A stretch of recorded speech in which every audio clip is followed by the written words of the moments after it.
Hey, screeners! Sorry, I just want to be equally balanced here because we just put out going out live, boys. But there was also a lady in the group, so I just wanted to put and girl. So we are there. We are there. So Nico, you are in a different setting as you warned us. Very nice setting, may I say? It looks cozy. It's proper veggie in here, mate. Yeah. There's this plant life all around me. I feel like playing Guns N' Roses' Welcome to the Jungle. No, I come to you from the humble abode of the grandparents-in-law from Poland. International. It's cold. It's so cold. So can I say you're not missing much in London? I mean, I'm sure it's cold there. I've seen some of the the Insta pics, but yeah, it's not great over here. It's freezing. This is what I'm saying. You know, you do what you can with the shit situation. It's like, snow. Okay, let's do some ICM photography. That's all I can do. Yeah, that's dude. Do you know what I love about this country? It sounds like the weirdest thing. The dentists. Hit me up, bro. Hit me up because I don't know where we're going with this. So I think English dentists suck. I think they're overpriced. I think the fact that one of the questions they ask you when you're getting a filling is, would you like a bronze, metal, or gold filling? They don't even offer you the option of white in some places. And it's like, that's stupid. And then they charge you through the roof for this. Also, I believe that most British dentists were once upon a time fucking butchers because they're like this dentist we've got here, who I've been seeing, and I haven't seen her for 2 years, sadly, because of a global bastard problem, certain little pandemic happening. But this wonderful lady called Anna, just like my wife, dude, she's so gentle. And I swear, the way she does dentistry, it's like bullet time. It's like what bullets are for Neo, teeth are for her. It's like you don't feel anything, and then she said, "Oh, we're done." It's like, what? Okay. And how much does it cost? £80. £80. That is nothing. That is nothing. Oh, and I was about to say, I know they say protect the NHS, but go fuck yourself. Now, as far as the dentists go, you suck. But speaking of NHS, that just took me on a weird tangent. Did I tell you that I'm going to be voting Labour probably for the first time in my life in the next upcoming election? Because, oh my God, while I was away, did you see that little debate between Boris Johnson and Keir Starmer? A butt slam! It was a thing of beauty. It was a thing of beauty. But we're not here to talk politics. Also, last thing I'm going to update you on, I think I need surgery in my left shoulder. That sucks. Is this following last week's scuffle? Just following last week's scuffle. I think my shoulder's out. I'm seeing a specialist on Tuesday, but yeah, looks like I need surgery. So, Mr. French fighter, not wanting to be dismissive of your abilities, but do remember, us 1980 folks are like deep mid-30s now, so the body doesn't recover and heal as quick as it used to. Well, it's so true. It's so true. It's so fucking true. Like this injury I've got, if I was back in my fighting days, this would have been like 2 months out, a bit of rehab, and I'm fine. Now it's like, oh, you might need surgery. It's like, oh, shit. Is what it is. We got a few people in the chat joining us. Francis Lalonde is in the house. Greetings, AJ Nico from the land of idiocracy. I can only assume that's America. No shots intentionally fired, but I think there's a film about that someone told me about, so I think it could be linked to that as well, based on our topic. Speaking of our topic, you're all joining us because we are discussing dystopian movies this week, which is the last of our January selection, and this one comes to you because of Mixed Memorabilia. Hello, guys, and all the film family. Mixed Memorabilia, this one is for you. This was your pick, and Mrs. Guilfoy's detention. It was from last week, bro. Apparently, I've still got shit in my head from that dentist. Here's me just praising her. Mad Max Fury Road, mic drop, show's over. Nope, didn't even make the list. Francis Lalonde says, the dentists? I explained why. Riri Thomas is back. Riri, it is great to have you back. Great to be back watching this. Hope you are both doing well. Now, just one person who's not joining us this week is St. Jackie.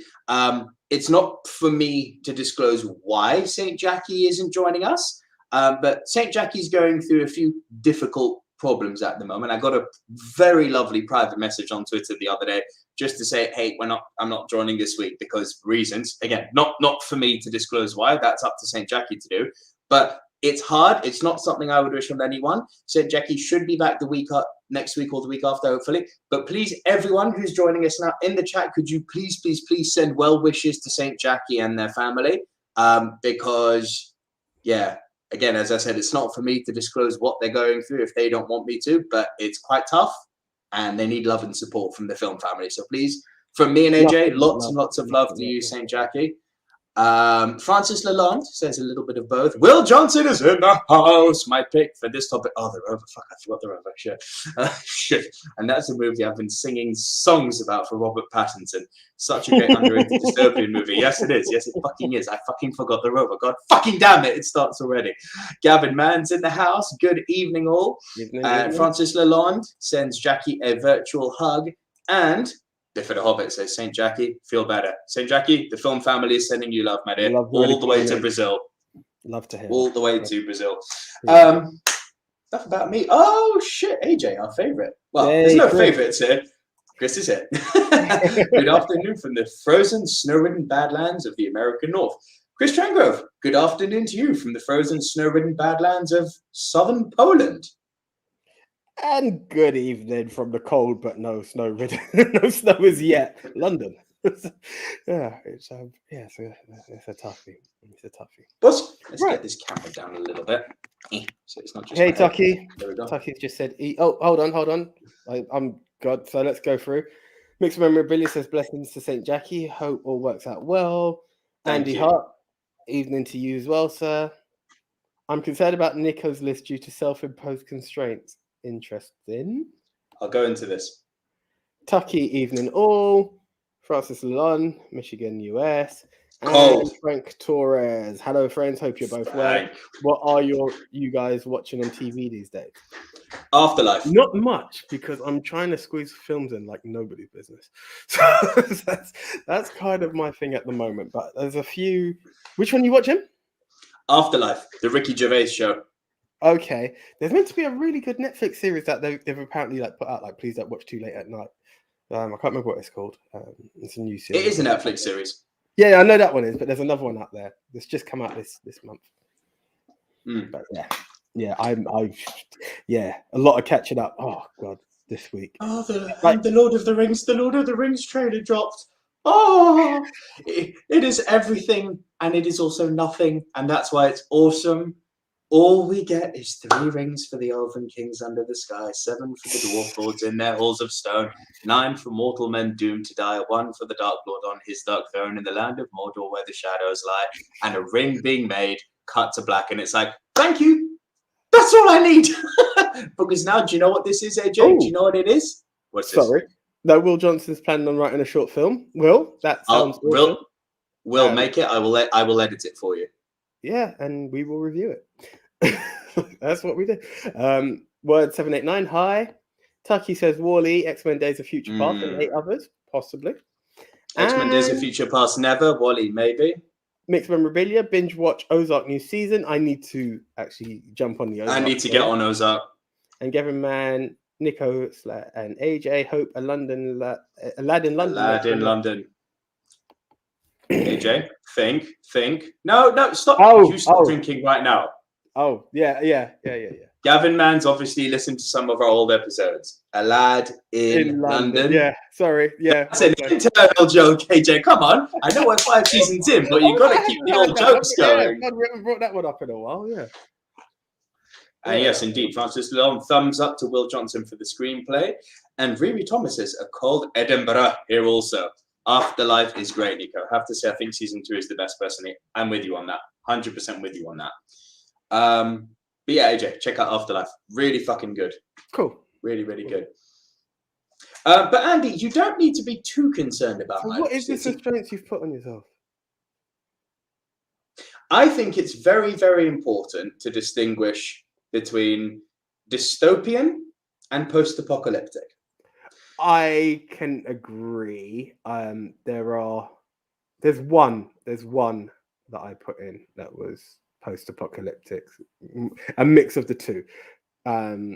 I've been very clear about how I am defining the difference. And I don't think it's really up for debate, but listen, I remain open to all ideas and welcome others' opinions. But here we go. For me, dystopian versus post-apocalyptic, and this has very much influenced my list, which is why movies like Snowpiercer and Mad Max Fury Road are nowhere to be found. A dystopian movie is a story about the imperfect society that has evolved from a society that we know, where the character that we are focusing on is directly affected by the imperfections of said society and has to live amongst them. And a post-apocalyptic movie is a movie about survival where an event-level crisis has happened and the characters are surviving in the aftermath of that. Mad Max Fury Road, Solar Flare, wiped out the Earth. Snowpiercer, Frozen, wiped out the Earth. These are post-apocalyptic events. Yes, but there was, I mean, okay. In defense, there is also the new regimes that have been created based on the apocalypse that makes it also dystopian. Yep, there is an argument to be made by that. And I have tried where possible, and these are the constraints that Andy is talking about, I have tried where possible to not focus on the dystopias that have clearly based on the narrative given in story, not through audience interpretation, because we can interpret things differently, but based on something like, this may be making a spoiler, The Matrix for me. Initially, I was like, it's going to be my number 2. But it's like, no, they say very clearly that the light was blotted out. So that's that's an event level crisis that's happened. But based on man-made, anyway, yeah. I mean, they will be based on. You see what I mean? I've tried to be quite linear with my definition of what dystopian is. I'd also like to say, and this comes from the wonderful world of the internet. Did you know that there are 9 traits of a dystopia? I kind of touched upon it. Yeah. And this is where, it can get not dyslexia, dystopia. Fuck me. What are the 9 characteristics of a dystopian society? So, conformity. This is not what I read. Anyway. Are you sure you want to go down that rabbit hole? Because they No. Listen, it's things like control. It's things like fear. It's things like propaganda spreading. These are things that build a dystopian society. So, listen. I remain open to everyone's opinions as always, but the rules I have imposed on myself have led me to dictate my list. And Francis Lalonde says top 10 dyslexic movies. Now, if you wanted to get really fucked up, we could do that for one of our drunk episodes. It's where I tried to draw the line because I feel like I don't want to be offensive while getting pissed. It just seems, I might be too soft. Mrs. Guilfoyle's detention. Is the Hunger Games dystopian? Yep. It is. Yep. 100%. Frank Torres appreciates my parameters. Well said parameters. Francis Lalonde says there are always those films where it appears there's been some apocalyptic event, but it's not specified. Those get a pass. Will Johnson says, how about Children of Men? That's dystopian. I appreciate that. In terms of dystopian, I'm ruling out 2020 and 2021. Hoping 2022 is not the third in the trilogy. If you know, you know. I think we all do. Mixed Memory Billy says, I agree about control and power, which equates oppression. Correct. Those are my parameters, AJ. Fair enough. I work with that. I appreciate that. I'm going to be honest. It's not a genre I've delved in too much in. And somehow or another, in the choices of films, boy, did I come across some stinkers along the way with this one. So it was kind of like difficult just because time just didn't allow me to go through as much as I wanted to in them. So some might be based on the apocalyptic where I probably would have tried to avoid it because there are certain films that I looked at and I was like, I don't. For instance, if I know it won't be on your list based on what you're saying, there are stuff that you could look at in the lines of possibly Book of Eli and even I Am Legend, and I was just, it didn't feel within the parameters of what I wanted to. So I did try to hold back on those. There is something similar to Mad Max Fury Road that I've always got a soft spot for, so I'll always bring it up because, hey, me and my little fromage, it needs to come up every episode. But yeah, it's speaking of your little fromage, Gavin Mann says got an AJ favorite in my list. Ooh. Oh, cool. Thank you, Gavin. I shall await patiently for that. You dare put Back to the Future, now we're going to have beef. Me or Gavin? Both of you. I mean, so there was a part of me, it's not in my list, there was a part of me that was like, if you take the future where Biff is in control, it is somewhat dystopian. But this is what I'm saying, and I had a feeling you were going to pull for that shit. No, I'm not. I don't go for that much of a reach. No, it could have worked, but no, I'm not that deep. I try my best to be as diverse as possible. So it's been a good one. I really am open to. So like there are some. What I found with some of the films that they give you these really great starts. Very weak endings, but there are so many more films I really want to go through in this category. There's one that you've recommended to me for the longest of time, and I actually watched it, and I was quite happy. Yeah, awesome. Yeah, so, yeah, awesome. I'm interested to see which one. Okay, because I can't think. Like, okay, so full disclaimer: never have I come up with a list where I have got. Fuck me, more movies that I have seen for the first time in one list. I have four movies that I've watched for the first ever time in this list. And boy, they're weird. So freaking lucky. Like for me, it's never revisits. It's squeezing. Like, trust me, it's interesting. So yeah, this one I will touch on the others. I won't touch on them yet, just in case they come up in your list. But some let me down. Some I appreciate need to be on a rewatch when I'm not focusing to try and cram in for a thing, but they just didn't catch my attention, if I'm honest. Francis Lalonde makes a great point here. Another thing, dystopian should be undesirable versus society versus utopian, perceived or actual. I could not agree more with that, and I'm going to star that message because I know AJ, and I know we're going to have to come back to this. I know you, motherfucker. You think I don't know you? I know you. It depends on your definition of utopia. No, that definition that's just been given. Yes, no, I get that, but desirable. I'm saying, what do you call desirable? And if you're going to try and screw me later on, I'll just say I don't find it a desirable future for me. Can't argue with that. Because you're looking through the prism of someone from the 90s, so screw you. I know exactly where you are. I know exactly where you are, bro. You're my best friend. I tell you this every week. I know you, motherfucker. I know you. Just leave it. Right. Okay. Now, before we go any further, go. Yeah. Sorry, just a few last things before we crack on. Yeah, we do. Mixed Memorabilia says Elysium. Not one I've seen because I'm not a big fan of Neil Blomkamp. Elysium, if I'm honest, I saw it for the first time. I actually thought it was going to make the list. The more the film went on, the more I got wound up with it, if I'm honest. And I was actually quite frustrated with Matt Damon for it, but on a personal level, because I just felt this is it. We both like Matt Damon, right? Yeah, I really felt like it was good, and then I just it just started to waver. I went from something like, my God, this could be number 5. Like it was a top 5 category, and I just went from, okay, this is 7, 8. Oh, is this going to be worse? Like it felt like that to me. Mm. But again, technically, that has a bit of a utopian side to it. Anyway. Let's not digress any further. But Elysium does apparently qualify. Riri says Netflix original called The Platform. Have you seen it? I have enjoyed it. Didn't quite make the top 10. Andy Hart says The Hunger Games may get a pass as they don't say much about the origin of Panem, but the book makes it clear that it came from a post-apocalyptic rebirth. That is an interesting fact because I haven't read the books, but let's go based on movies alone. Based on what we saw in the movies, I would give Hunger Games a pass. But again, that is always a point that's up for debate.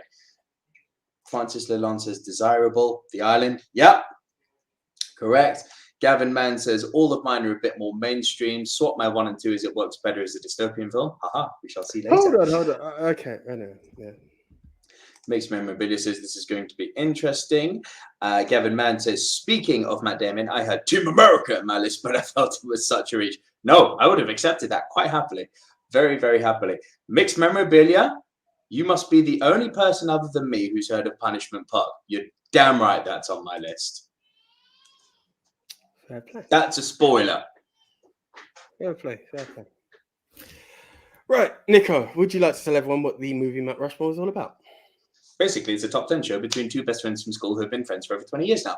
Here's how the details work. AJ, if you would like to just go through where we... Oh, fuck me. Could you please bring up the banner and go through where, if people are not watching on YouTube, where they can find us on Pod? So, guys, if you don't have the time to watch and you would like to listen, we are available on Spotify, iTunes, Apple Podcasts, Castbox, Deezer, Spreaker, iHeartRadio, Podchaser, TuneIn, Stitcher, and Geo7. And all you have to do is search for the Movie Mount Rushmore. But how does the Movie Mount Rushmore actually work? AJ and I each get assigned a topic. In this case, the topic is the Last of Our January special, which goes throughout the whole month of January, where we get our film community to suggest a topic for us. This week cut is a selection from Mixed Memorabilia, so please go over to Twitter and follow at Mixed Memorabilia for some in-depth movie knowledge that frankly shits on ours. Here's how the show works. We get assigned a topic, we go our separate ways, we come right back here into recording and deliver to you, the Silver Screen Dudes, our individual top 10s. This week, AJ? Me? Ooh. No, it's me. No, it's you. It's me. This week, I will go first, delivering my bottom three. AJ will then deliver his bottom three. I will deliver my next two. AJ will deliver his next two. And then we will trade one apiece. If at any time, while we are running off our individual movies on our lists, one person has a movie in a higher position, that person will say, Punt. And we will punt and talk about the movie when we get to the high position. Once we have both rounded off our individual top 10s, we will create the Movie Mount Rushmore. These are the 4 quintessential, diverse, must-see movies of the genre, which this week is... Top 10 dystopian movies. Okay, sir, over to you with your number 10. Oh, no. Because before you kick off your top 10, we would like to give an example of what happens after we have decided our top 10. We, the Silver Screen Dudes, will create the must-see top 4 movies, at which point you, the screeners, will then have to vote for your number 1 movie out of that selection. So last week, our topic was... I got it here. Last week, our topic was the best movies about musicians. See, this is why we work great as a team. I forget shit, you remind me, and we work vice versa. Fucking well done, mate. Last week, our topic was best movies about musicians. And our contenders were? Our contenders were Amadeus, Whiplash, Straight Outta Compton, and Coco. 370 people voted. AJ, guess away. I'm going to go Coco at number 4. Correct. Coco at number 4, 17%. Which is quite high for a fourth. Yeah, depending on the category, yeah. This is a weird one for me. Amadeus at number 3? Oh, no. Whiplash? Oh, no. Straight Outta Compton. The more I thought of it, I was like, no, it's Straight Outta Compton, yeah. Hurt me. Straight Outta Compton, 20%. Should have gone Bohemian Rhapsody. Anyway. Sit and spin, mate. Sit and spin. Whiplash at number 2. Whiplash at number 2, 28%. Amadeus creaming everyone else, frankly, 35%. I agree with that. Completely, frankly. Still to be seen on my end. But bro, you're gonna love it. It's such a fucking great film. Right now, I still want to do Whiplash, but we'll see what can come up when it can come up. Just wanted also to say a quick thank you because a few people actually listened last week and did a little buy me a coffee thing. So just a quick reminder, the link is down in the description below. But you can, if you do like our content, again, there's no expectation, there's no pressure to do so. The Movie Mount Rushmore shall remain free forever. But you can, quote unquote, buy us a coffee literally for less than your daily Starbucks if you head over down to the link below or buy us a coffee at buymeacoffee.com/movie dudes. Shameless plugs now out the way. Last few comments, and then we will crack on. Andy Hart says Punishment Park is on my list too. That's 3 of us. And Francis Long proves that and says, drink. Mrs. Guilfoyle's Detention says, I hope Never Let Me Go, starring Carey Mulligan, got some love today. We shall see. Francis Long says, don't forget buy me a coffee tip. John, see, you guys know. You guys know now. It's wonderful. Gavin Mann says, Andy Hart, for some reason, I think you may have seen my worst. Oh, shit. You better not be talking Punishment Park, Gavin. Then the tech is in the house. What up, Den? Says coffee time. And Chris Trengrove says, M. Night Shyamalan's The Last Airbender, The Happening, and The Lady in the Water are nominated in that they make me rather want to live in a dystopian society than watch them again. Chris Trengrove. I don't know how we've argued on Twitter for so long, because goddamn, when you say shit like that, I love you. Oh my God. Bro, The Last Airbender was terrible in terms of what it did for a beloved IP. The Happening. I have told you about this movie, AJ. Do you know what the villain is? Don't know what that's about. Let's remove that. Do you know what the happening is? I've told you about it before. I Plants chase Mark Wahlberg. Plants chase Mark Wahlberg. Plants. The ones behind you. Just for context. In a movie, in that movie, I'm dead right now. And I'm not. Don't ruin their plants, Nick. Well, fucking shoot me. Fucking shoot me. Like, oh, the Sham Hammer. M. Night Shyamalama Ding Dong. Right, let's do this. My number 10 from George Orwell, not 1984. It's my first anime that I'm bringing in, Animal Farm. Can I be honest? I hope you've seen this. I've read the book. I never knew there was a film. Swear down. No shit. I like legit did not know there was a film to it. Like I would have watched it because Animal Farm is one of my books that I really do appreciate. So not only is there a film to it, the film is available for free on YouTube. Shit me. And it's only 1 hour long. Well, the book wasn't very long, so I didn't think the film was. Really? Peter Jackson just called and said, have you read The Hobbit? Exactly. Oh, and Gavin Mann, what's on your t-shirt, Nico? This is me just having some fun with Boris Johnson. So here's Star Wars, Vader, and it says, stay home. Because as I said, Boris Johnson got butt slammed in Parliament a few days ago, and it was a thing of beauty to watch. Right. Oh, Pedro SRN is in the house. I thought you were making it today, Pedro. Opa, opa, opa. Great to have you here, bro. And Mixed Memorabilia says, Nico, incredible choice. I read the book as part of English literature. So I bet you AJ did too, because I did, and we were both from the same fucking school. So I can't remember if you. I think we were in the same class with this, and I always laugh when I think of Animal Farm because of this. Right, as much as I appreciated the book, we had a choice of 3 books to pick from. I can't remember what the other 2 were, but Animal Farm was on the list. And yeah, you were in the class because I remember a friend of ours at the time, Tom Roberts, goes, read Animal Farm, it's only X amount of pages. And we were like, cool, that's the holiday homework covered. And this Chinese whisper had gone, well, I didn't even call it a Chinese whisper because it was a whisper it didn't change along, the narrative stayed the same. It was, that's the short book. And every, 3/4. Because this was back in the day where we didn't have smartphones and we could go, how many pages is this? So, 3/4 of the class were like Animal Farm. So when we all had to do a book review, everybody, everyone was like, Animal Farm. And it came to a point where I remember the English teacher that we had was asking, who was your teacher last year? Did you read it before? And it was there was a small kettle of us that hadn't, but then there was that was a bit embarrassing for that teacher. It was like, yeah. But freaking awesome film. Book, sorry. Freaking awesome book. And bro, equally great film. Just like the book, it's so dark. It's so fucking dark. And the initial 10 to 15 minutes, much more than being a dystopia, are a political narrative / critique on communism. Like this, all animals are equal. No animal shall do this. All animals shall do that. I mean, it's communism fucking 101 once they've kicked the farmer off of his land, you know? But then, once you get about 30 minutes in when Snowball gets butt fucked by the dogs thanks to big fat boy Napoleon, then it turns into a dystopian movie because, look, I mean, if we literally because I watched it and I was like, this feels dystopian, but I need to defend it. So again, referring to my good friend Google, is Animal Farm dystopian? So here are the traits.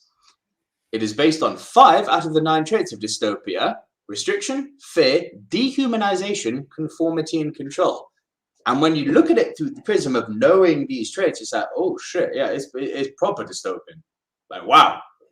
Bro, it's so dark.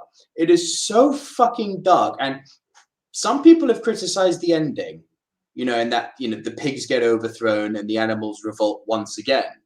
And they say, oh, it ends, it's too abrupt, the ending. It's like, no. It's painfully dark and poetic. Poetic in the worst way. Poetic in the sense that, yes, it is poetic imagery, but it's so dark because it's like something gets voted in, there's a revolt, we hit the reset button. talk about society in a microcosm. We make up some shit, we try it, it doesn't work, we kill someone, we revert again. It's like, human history in a nutshell. Listen, I'll never argue the dystopian elements of Animal Farm. I just really didn't know it was a. It's so dark. It's so fucking dark. Like, I actually forgot how freaking dark it was. You know, I remember seeing it as a kid, and I was like, oh yeah, rewatched it. God damn it, man. But yeah, it is, guys. If you want to rewatch it, YouTube Animal Farm movie. It is for free, available on YouTube. No. And it's not like one of those, oh, someone's just uploaded it and it's about to be taken down. No. This has got 1.5 million views. So unlike my X-Men Days of Future Past. But yeah. No. Lol. First class. A few people have read Animal Farm. Andy Hart and GCSE, and he's got a few years on us. Then the text says, wrong Animal Farm, lol. I think, I'm not going to. I've heard of that. No, that is meant to be, yeah, you're going down. Yeah, you can figure out where we're going with this. 4 legs good, 2 legs bad. Yep. You guys know. All right, so that was my number 10. Over to my number 9. I am going with Tom Cruise and Steven Spielberg in Minority Report. Okay. And I'll go with a punt. That's a pun. My number 8. So this was recommended to me by Andy Hart and by, I'm going to say JT at We Love Movies, because this film that I'm about to bring up inspired a Bruce Willis and Brad Pitt remaking. So I believe if it's the film that we're talking about, I also previously mentioned it on a former episode. Did you indeed? I did. Well, then available you take all on the YouTube, credit, my friend. 12 minutes long. 12? No. 24. It was really short. How long is it? I can't remember, but very short. It's short. It's 30. French. Yeah. La Jetée. Yes. So okay. Have you recommended it? Yeah. Bro, fair play. Fair play. I'm not offended by it. I'm just like, yeah. Yeah, like no disrespect intended. You have to appreciate between the plethora of people recommending a larger plethora of movies. Yeah, bro, La Jetée, it's quite amazing that a film which is, I don't like to be cynical, but let's get cynical for a moment. It's essentially a narration over a fucking photo. It's a slideshow. It's a slideshow. That's the thing. It's a very, very, very good slideshow. Like, the photos are stellar, and there's obviously been some serious production that goes into the making of each photo. That's looking at it through the artistry prism. But if we are looking at it through the prism of pure cynicism, it's a fucking slideshow with narration. Yeah. And boy, is it powerful. It is. It really is. It really is. I enjoyed it. It was great. Now, Pedro Soren has said something here which I actually completely agree with. I actually thought 12 Monkeys was a great improvement on La Jetée. It is. Now, remember, one of the facets of the Movie Mount Rushmore is quintessential, diverse, must-see, and we're all about, as our YouTube banner says, edutainment, right? So also for us, like, I was like, I could have put 12 Monkeys in. I was like, I've seen it. Yeah, go on, 12 Monkeys. But then I was like, hang on. I remember people telling me some shit. I need to go and watch this movie. Will I more sooner go back and watch 12 Monkeys? Yes. Am I happy I've seen this film? And do I think that it's incredible that this film has kind of pushed the artistic envelope of what can or cannot be considered a movie? And when I say push the boundary, I mean in a good way. I don't mean the way Tracy Emin pushes the boundaries of what's considered art. That bitch can go fuck herself. I recreated that art a few times in my teens. What, a condom on the bed? It's not so hard. No. I'm more meant just a messy room. I didn't want to, yeah. You get me? It's like, that's the part of art which I can't abide by, because it seems that, because there's a discussion surrounding it, therefore it's art because it has influenced talk about it. No. You've got to have, for me, a minimum amount of artistic merit. And artistic merit doesn't just come from nobody's done it before. It's a questioning of why nobody's done it before. Nobody doing a narration over a slideshow, that's been done before, but never as well as that. And that's why it got so much recognition. Someone making a fucking messy bed and putting it in a warehouse. Fuck you. That's not art. Sorry. Fair enough. Anyway, so that is my number 8. AJ, over to you. Right. Okay. So in at number 10, it is going to be it is more post-apocalyptic, but it has some levels of overpower. It has your criminal underworld overtaking the rest of the planet. It's just one of those fun movies that I remember from my childhood. And it's the first time for 2022. Kevin Costner, Waterworld. Hey. It's always a good laugh to be able to bring this film in. Post-apocalyptic. Post-apocalyptic, I will agree, and there is no. How can I say? The Dennis Hopper's character is essentially the one controlling the seas and the world. So you still have this pirates in control of the world. So it has its bad side to it. So that's the new world we're looking at. Yeah, if I'm honest, it was partially by default, partially by because the other films just wouldn't make it for me. But I've always had fun with Waterworld, and I am going to put it in there wherever I can because we're in a world where the ice caps have melted. We have part humans. Is that a good? Is that a bad? It should never be mentioned? I have fun with it. Chris Strangrove likes you. Thank you, Chris. This is the thing. Do you know what? I've never watched it again as an adult, but in my, I think I was about 12, 13. Loved it. I thought it was very cool. Thank you, Den. Like, I need to go back, but from the criticism, I appreciate that the world will always be like, it's a bad movie. I had fun with it. I had fun with it too, but it has Kevin Costner. Watched it again and then thought it was a heap of shit. Nah, bullshit. I have infinite fun with Waterworld, but Waterworld is never going to be in the discussion for making a Rushmore for me ever. It's never going to be on one of my top 10 lists. If we want, movies about water, maybe, yeah, for sure. Then yeah, movies about global, movies about climate change. Let me take my headphone off just so I'm not speaking too loud. Movies about climate change. I can fuck with that all day long, but. This is not a desirable I will avoid Kevin Costner where possible. Like, why? Because he's approaching the White Cliffs of Dover. Oh, Jesus. Every now and again, Kevin Costner gets a pass, and Waterworld is definitely one of them for me. I had fun with it. And we're talking. It is fun. Yeah, it's fun, and it's Dennis Hopper being oh so over the top, and it has Jean Triple Horny presenting her oh so very, very famous and beautiful Tushy. Goodness me, that was a thing of beauty in the 90s. Yeah. That was also something to appreciate. Whoever told a woman with a physique that is clearly sent from heaven, not that I'm a believer, but oh my fucking God, Cupid's bottom, whichever fucking agent said, yeah, you know what your acting name should be? Triple Horn. Well, that hasn't done her favors, has it? Because now all we're thinking about is that.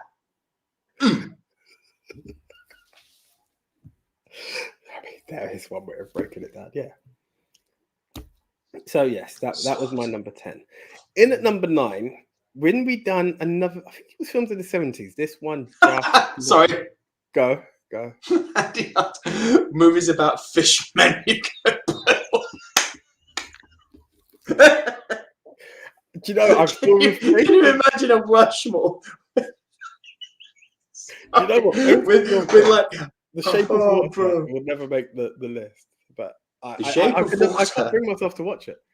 It's a fish fuck movie. It's terrible. What the fuck were they thinking nominating it? It's like, I don't care how moody your lighting is. I don't care how good your water effects are. It's a woman fucking a fish. Like, I'm sorry. There's no escaping that. But yeah, fucking imagine a Rushmore. Fishmen. The Kevin Costner character from Waterworld with his fucking finger bang gills. The fish fuck movie guy. Fucking King Trident and his big. We'd have to include a TV series for once, because I'd have to include is his name The Deep from The Boys? I would have to include him as a fishman. Yeah. The one time I'd give it a bypass. Right. Okay. In at number 9, a film that from the 70s just missed the slot, and it's Stop It. I'm saying the comments are so good today. What is there more? Who do you think puts out better, Kevin Costner or Fish? You're a terrorist.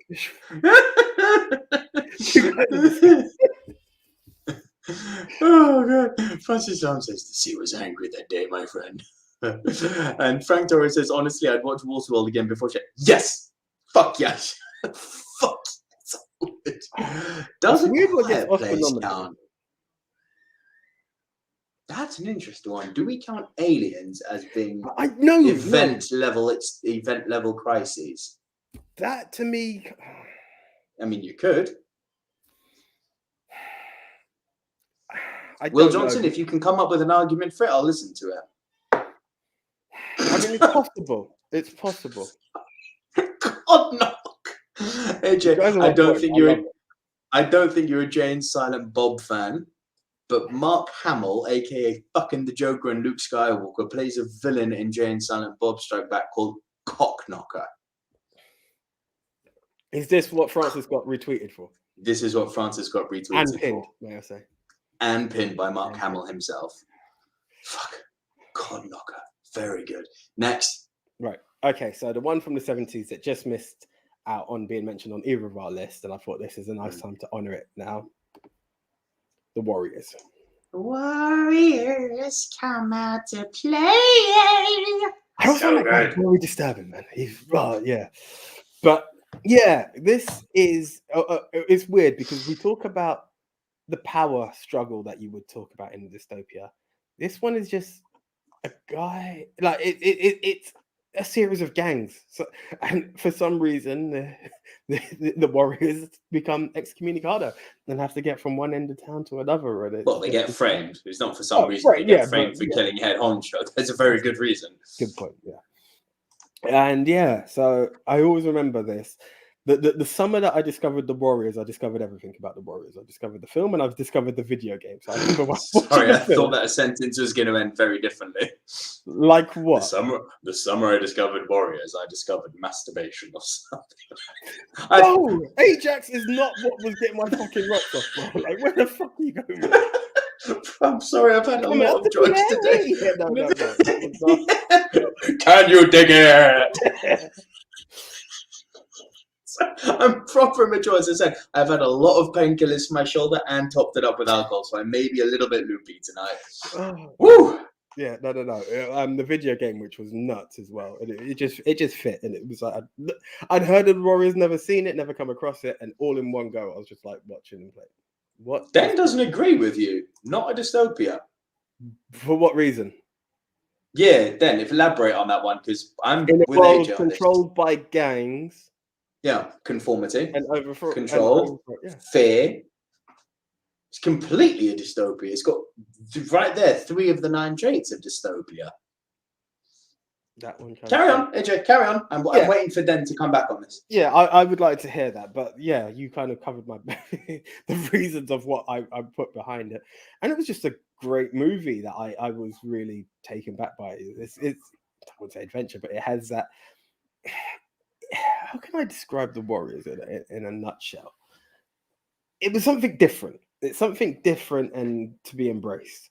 You've got a gang warfare. It's a gang warfare, literally, but this is with 70s smell all over it. That is another way of putting it down. But it's just this whole breakdown of this gang who have been framed and trying to prove their innocence. And along the way, you see some of the poor judgments and battles along the way. I thought it was a very interesting film. I've always had a soft spot for the Warriors. I'm not buying what Den says here, and it's not often I disagree with Den. It's just gangs in New York. Nah, man. But no. But as opposed to what, though? If it was just gangs in New York, it wouldn't be, how can I say it? There would be some form of authority against it. This is the authority. This is the life. Every part of town is controlled by a form of gang, and that gang is essentially judge, jury, and executioner. There is no law behind it, but obviously I'm not just saying I'd like the police to turn up, I'll just call the cops to get away with it. No, but that is the future, that it's all controlled by these gangs. Even the fact that the news reports cover it in that way, the radio station covers it within that that parameter. Oh, the Warriors are doing this. Warriors, you better run. It's seen as the norm. It's not just like, oh, the Crips and Blood are at it, and oh, this is it. Yeah. It's accepted as law. This gang warfare is law in this future. Yeah, I'm with you. Andy Hart's leaning more with Den. Kind of agree. It's just 70s New York after dark.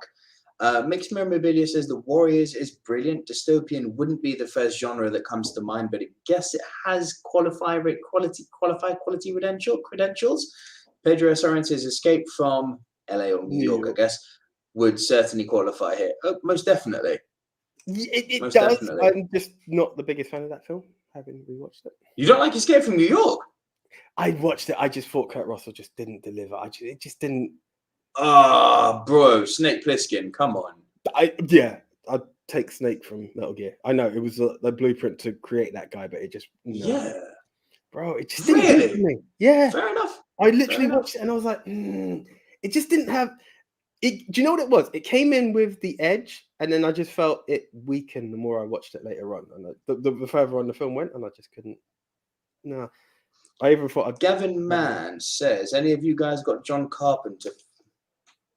Bear with me on that.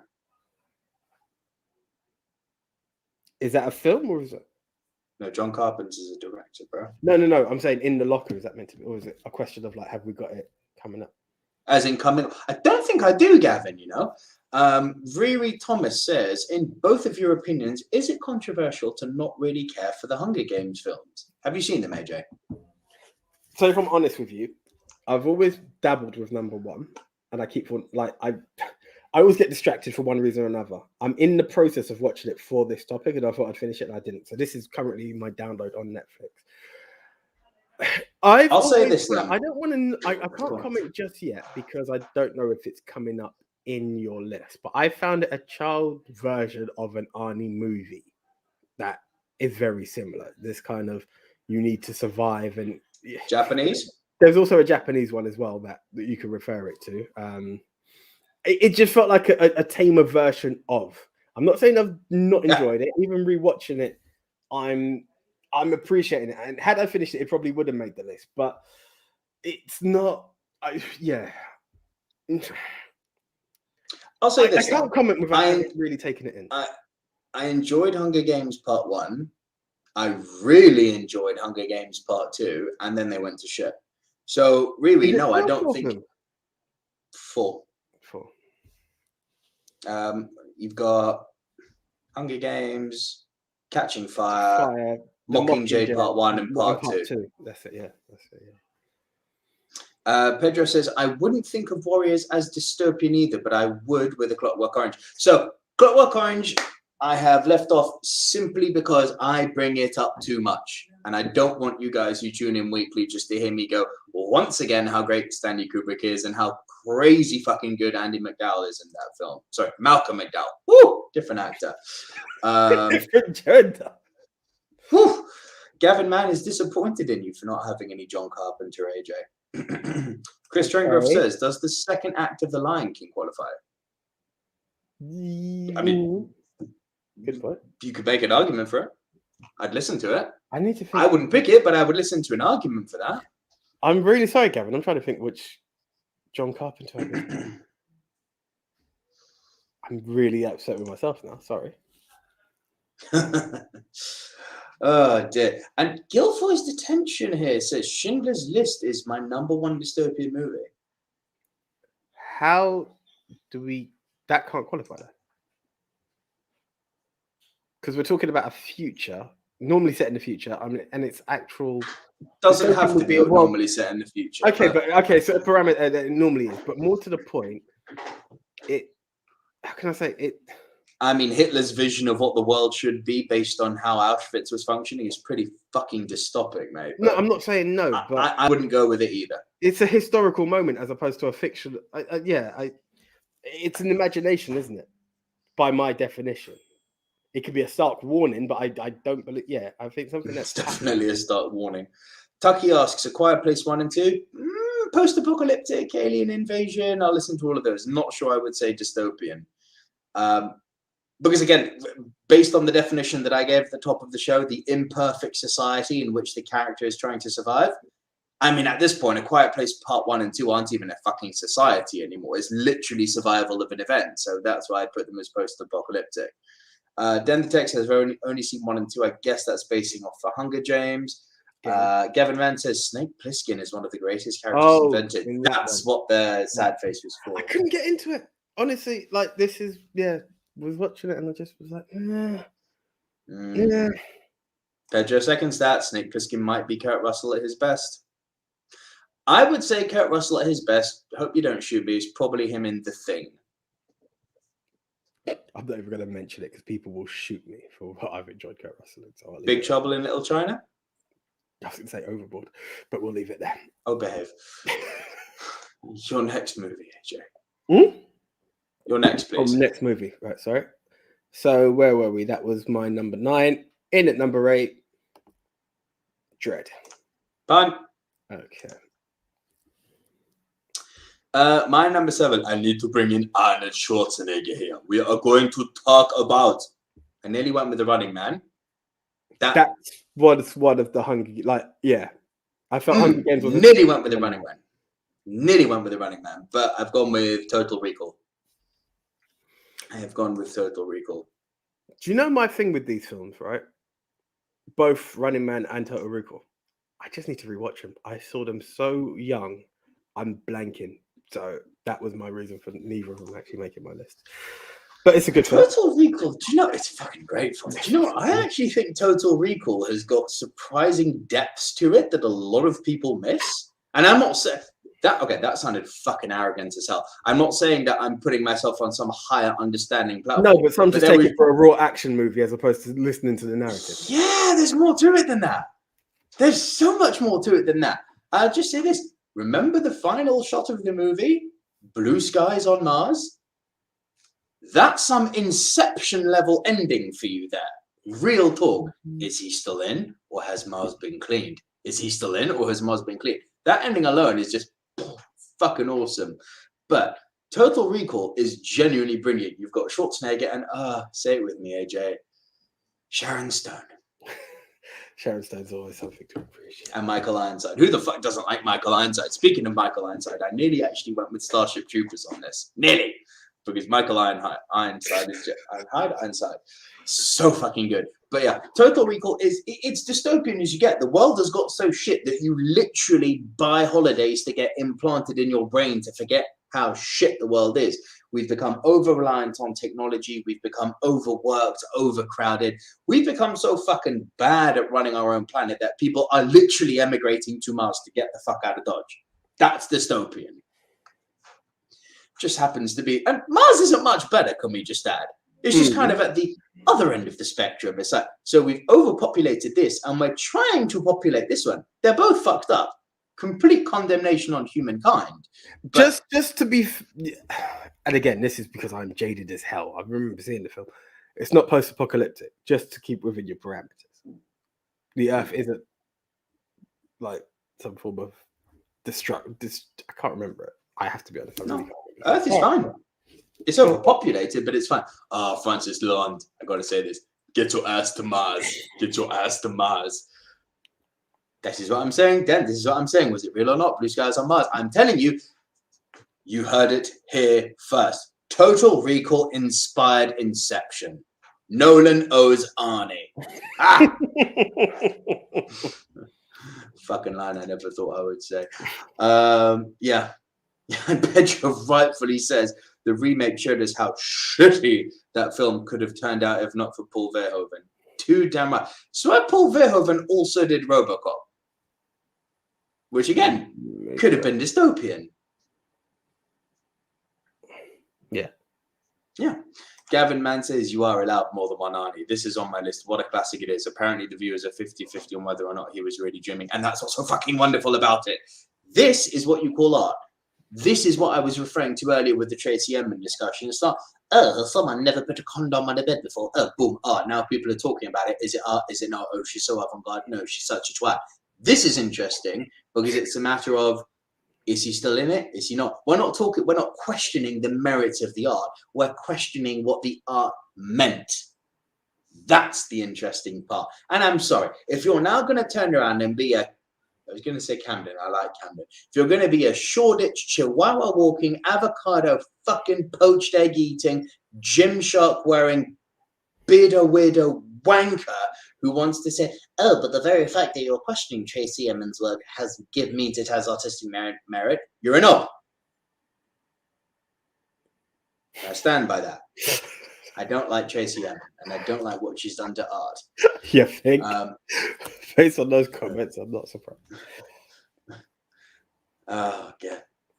Oh, Aaron Sabourin is it? I think this is your Aaron. Yes, it would be. Man's jealous of my locks, you know. Yes, then you do work in Shoreditch, but you're not a Chihuahua walking, smashed avocado and poached egg eating, Gymshark wearing, beardo wanker. You're cool. I like you. AJ, that was my number 7. We all love Total Recall. Number 6, bringing in my second animation, and I'm going to the wonderful land of the rising sun, back to the year 1988. Let's hear in the chat. Where am I going? Where am I going? Where am I going? Where am I going? Too late. I'm going with Akira. You realize there's like a couple of seconds delay, right? Between, I know. Like, where am I going? Where am I going? Yeah, forget it. Screw you guys. And I also realized they're most likely to get it. And as the first comment says, is there a first comment? Nah, okay, there's no first comment. So let's leave it. So, Akira. I'm imagining this is one you haven't seen. You're damn right. Okay. So this is one you need to add to a list. It is on Netflix, AJ. Mm-hmm. It's definitely on Netflix. This is one I watched back in the Tomo days, if you get my drift. Brave Amanda Me saying it in the in-laws house. Okay. Oh, say that again, sorry? I said Brave Amanda Me saying it in the in-laws house, but okay, bye. Yeah, real talk. Real talk. Now, Akira is sensational. It's set in a kind of very, very, I think it's actually set in 2019, which makes me feel very weird right now talking about this in 2021. But it was a manga that I believe was written in 84, then made into a movie in 88. So it was the 80s view of what a dystopia would be like in 2019. It's Neo Tokyo. Tokyo has been invaded by biker gangs. Tokyo has been overrun by government control. Tokyo has been, it's basically the second coming of Stalin and the cult of personality, what's happening in Neo Tokyo. And this gang of bikers get into an accident, and the two main protagonists, who I believe are called Nagano and Tetsuo, but don't quote me on that. It has been a while since I've seen it. One of them gets into this motorbike accident and develops telekinetic powers. Don't ask me why. We're in the world of Japanese animation here. Do not ask too many questions. Okay? Accept. Just accept. No, suspend disbelief and accept. There was a reason. Just accept it. Okay. Now, what the Japanese love to do, obviously, they are a nation who have had the tragedy of having 2 atomic bombs dropped on them. So any chance they take to have a little dig at the West and have a little criticism of how bad that was for them, which I believe is justified, they do it. Now, this telekinetic power, that I'm pretty sure it is Tetsuo who develops this telekinetic power essentially becomes atomic level destruction, and the government, the army, the fucking navy, everyone is sent in to try and stop Tetsuo. And it's got a little bit of power of love to it, because essentially friendship is what saves the day.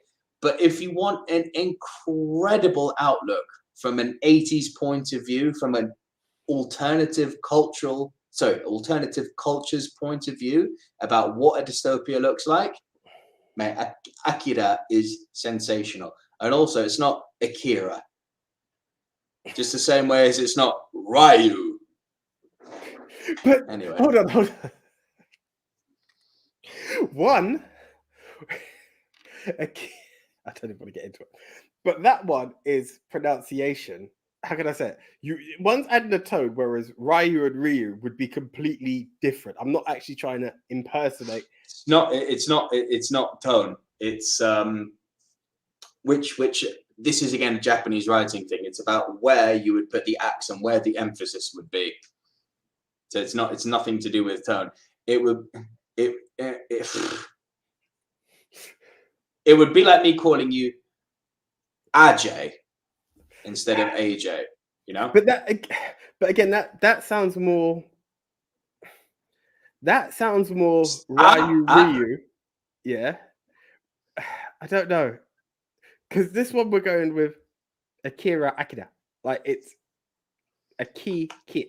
It's still the same thing. It's just with an accent as opposed to pronunciation of the. Do you get where I'm going with this? It's a difficult one to be able to. Like I would get it for the Ryu all day long. You know. Tomato, yeah, but all right, fair enough. You're just potato. The real, yeah.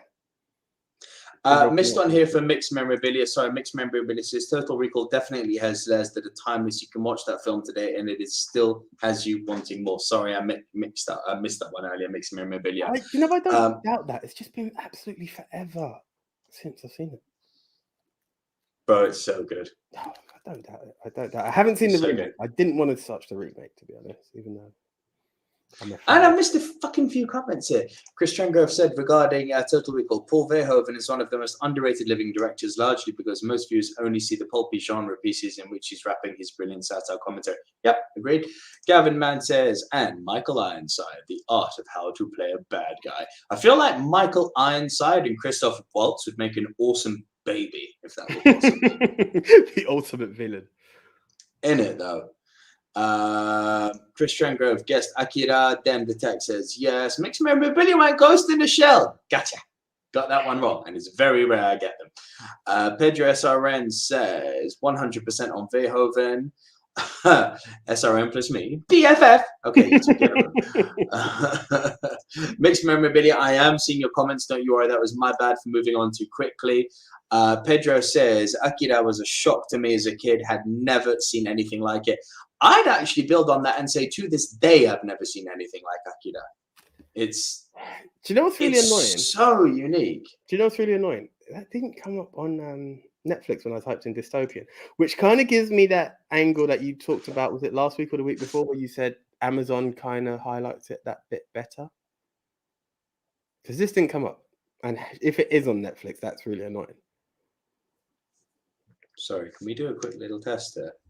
Because I swear I searched Dystopia on Netflix and it came up. This is entertaining for you all. Forgive us. Dystopian. Oh, you're quite right. Yeah, that's actually really annoying. That's terrible from Netflix. That is terrible from Netflix. That's really annoying. I would have given that one a shot. Den says, the first Japanese animated film I watched. One of my first, but not my first, but it was also Pedro's first. Pedro says, Nico, you've got to mention the amazing motorcycle chases. Okay, you know what? Actually, yes. AJ, you know how we've always said that there's things like Ghost in the Shell and Blade Runner, which heavily influenced The Matrix, right? Oh my God, the bike chase in Akira influenced the chase in Matrix Reloaded.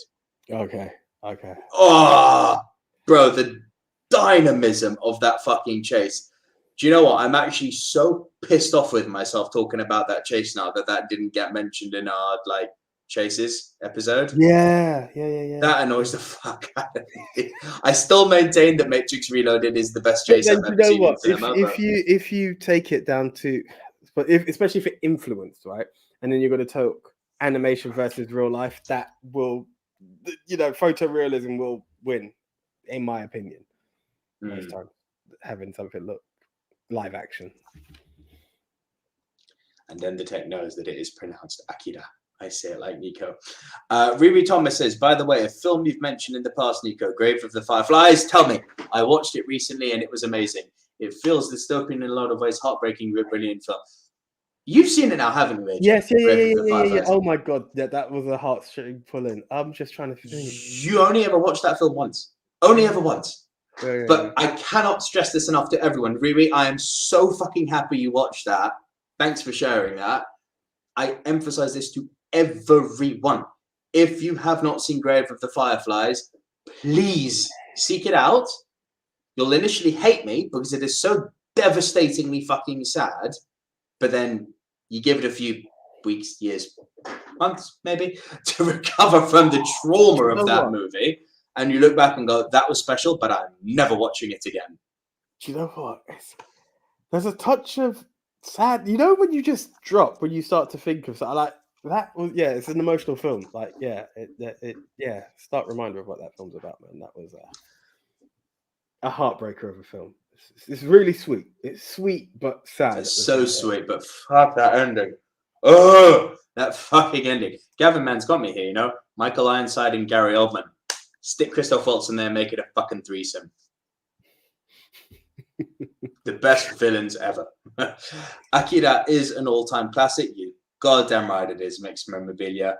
Francis Lalonde says, because you like Akira, you may enjoy. Where's your next comment, Francis? Oh, I see. It's the Netflix thing. Yeah. Actually, here's one for you guys. I'd like to hear in the comments. This is going to be a fun one to go over. What's the weirdest Netflix recommendation you've ever had? I've already shared mine, I believe. Because you liked A Bug's Life, you may like The Human Centipede. So what? It's not necessarily because you liked or what have you, but I remember watching a comedy, right?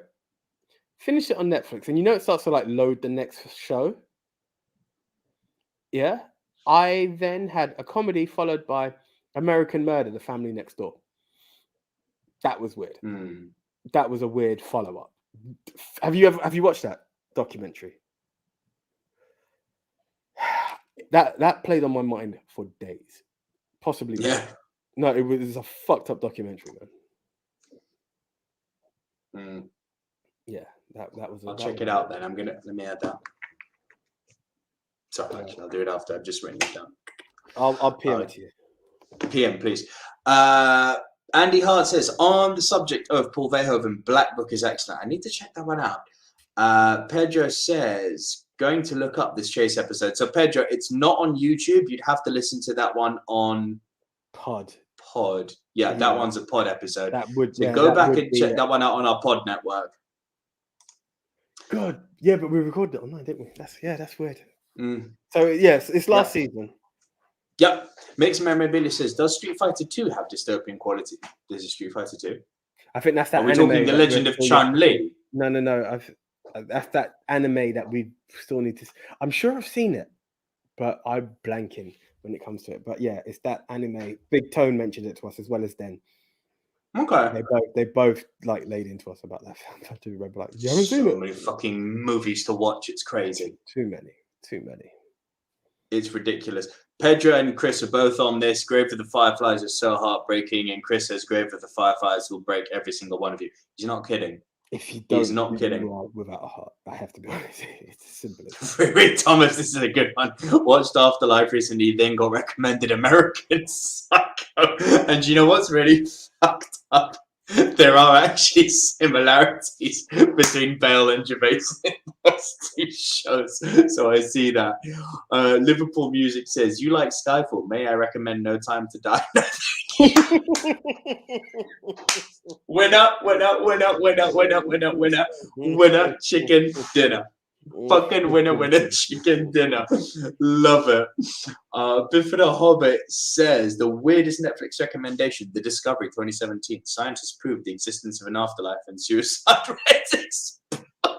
Fuck me. We are getting dark here. Gavin Mann says, because you liked Ares, you may like Star Trek original TV series, WTF. I can't say I know. Ares is that French film, right? I'm not sure. And then the text says, we can watch Street Fighter on Sunday. Haha, Sunday, special day. And Mixed Memorability says, yep, the animated Street Fighter. So we'll need to check this one out. So is it, where the fuck are we right now? I've said Akira, number 6. AJ, over to you, my man. Right, in at number 7 is the film that you mentioned to me. There is a side of it that will be post-apocalyptic, I suppose, but the world is technically still inhabitable. But anyway, it's the Pixar one that you've always mentioned to me. WALL-E. Yeah. So WALL-E was on my list for the longest time. I'm still torn about whether it's post-apocalyptic or whether it's dystopian. I still think I would lean dystopian. I have to lean dystopian based on the control that's taking place. The fact that they're under this insane mind control with no, it's complete conformity. They are literally subjected to. It's not just conformity. Remember, one of the traits of dystopia is dehumanization. There you go. At its highest point in this film, short of one other film that you've taken off your list. But yeah, do you know the funny thing with WALL-E is the beginning appeared to me as a film I did not think I would enjoy. I actually found it really, bro. I was like, okay, it's sweet, it's calm, but where are we going with this? And then it just at the point that Eve turns up, it just it just literally spun on its head, and I was like, where are we going with this? And then he follows up, and then you just see what humans are like, and where they're just completely. And the sad thing about it is so on the nose to where we're currently at. It's unreal. It's very sad to see. Like, it's an exaggeration, but it's not far from the truth. Where people are just to their screens, just living that life, that everything is delivered to you. The fact that just your common stuff, and it looks ridiculous, and you're like, we're not that far off. We're not that far off, and it's weird. In a couple of generations where stuff is so disconnected, how people then soon start to embrace what was agriculture. It was really an eye opener to me in such a way that I was like, damn. And I took more away than I thought I would from this film, because I'm not gonna lie, there's a few times you mentioned it and I've tried to watch it and I've left it and I was like, right, this is a messed up future, this is my time to see what this film's about. And thank you. Is this your first time watching WALL-E? Yeah. Damn. Yeah. Really glad you watched it, man. Yeah, I know you've recommended it, and again the silent, and I was like, oh, I don't know if it's for me, but I was like, no, persevering. I'm really glad I did. It's superb, isn't it? Yeah. So I had to. Yeah, Chris Trengrove says WALL-E is my number 3 Pixar. Love it so much, and I've seen it on Dystopian This Elsewhere, so that qualifies. Frank Torres agrees WALL-E is dystopian. Society is still functioning for the most part. Biff the Hobbit says, I'm praying Brick Mansions from 2014 gets a shout out tonight. Not on my list, I'm afraid, Biff. Sorry, AJ. Nope. Frank Torres then says, actually, Short Circuit, the WALL-E OG, might be dystopian. I'm not going to lie, I did start seeing similarities between them. Very different story, but yes. What was that other film? Brick Circuit, was it?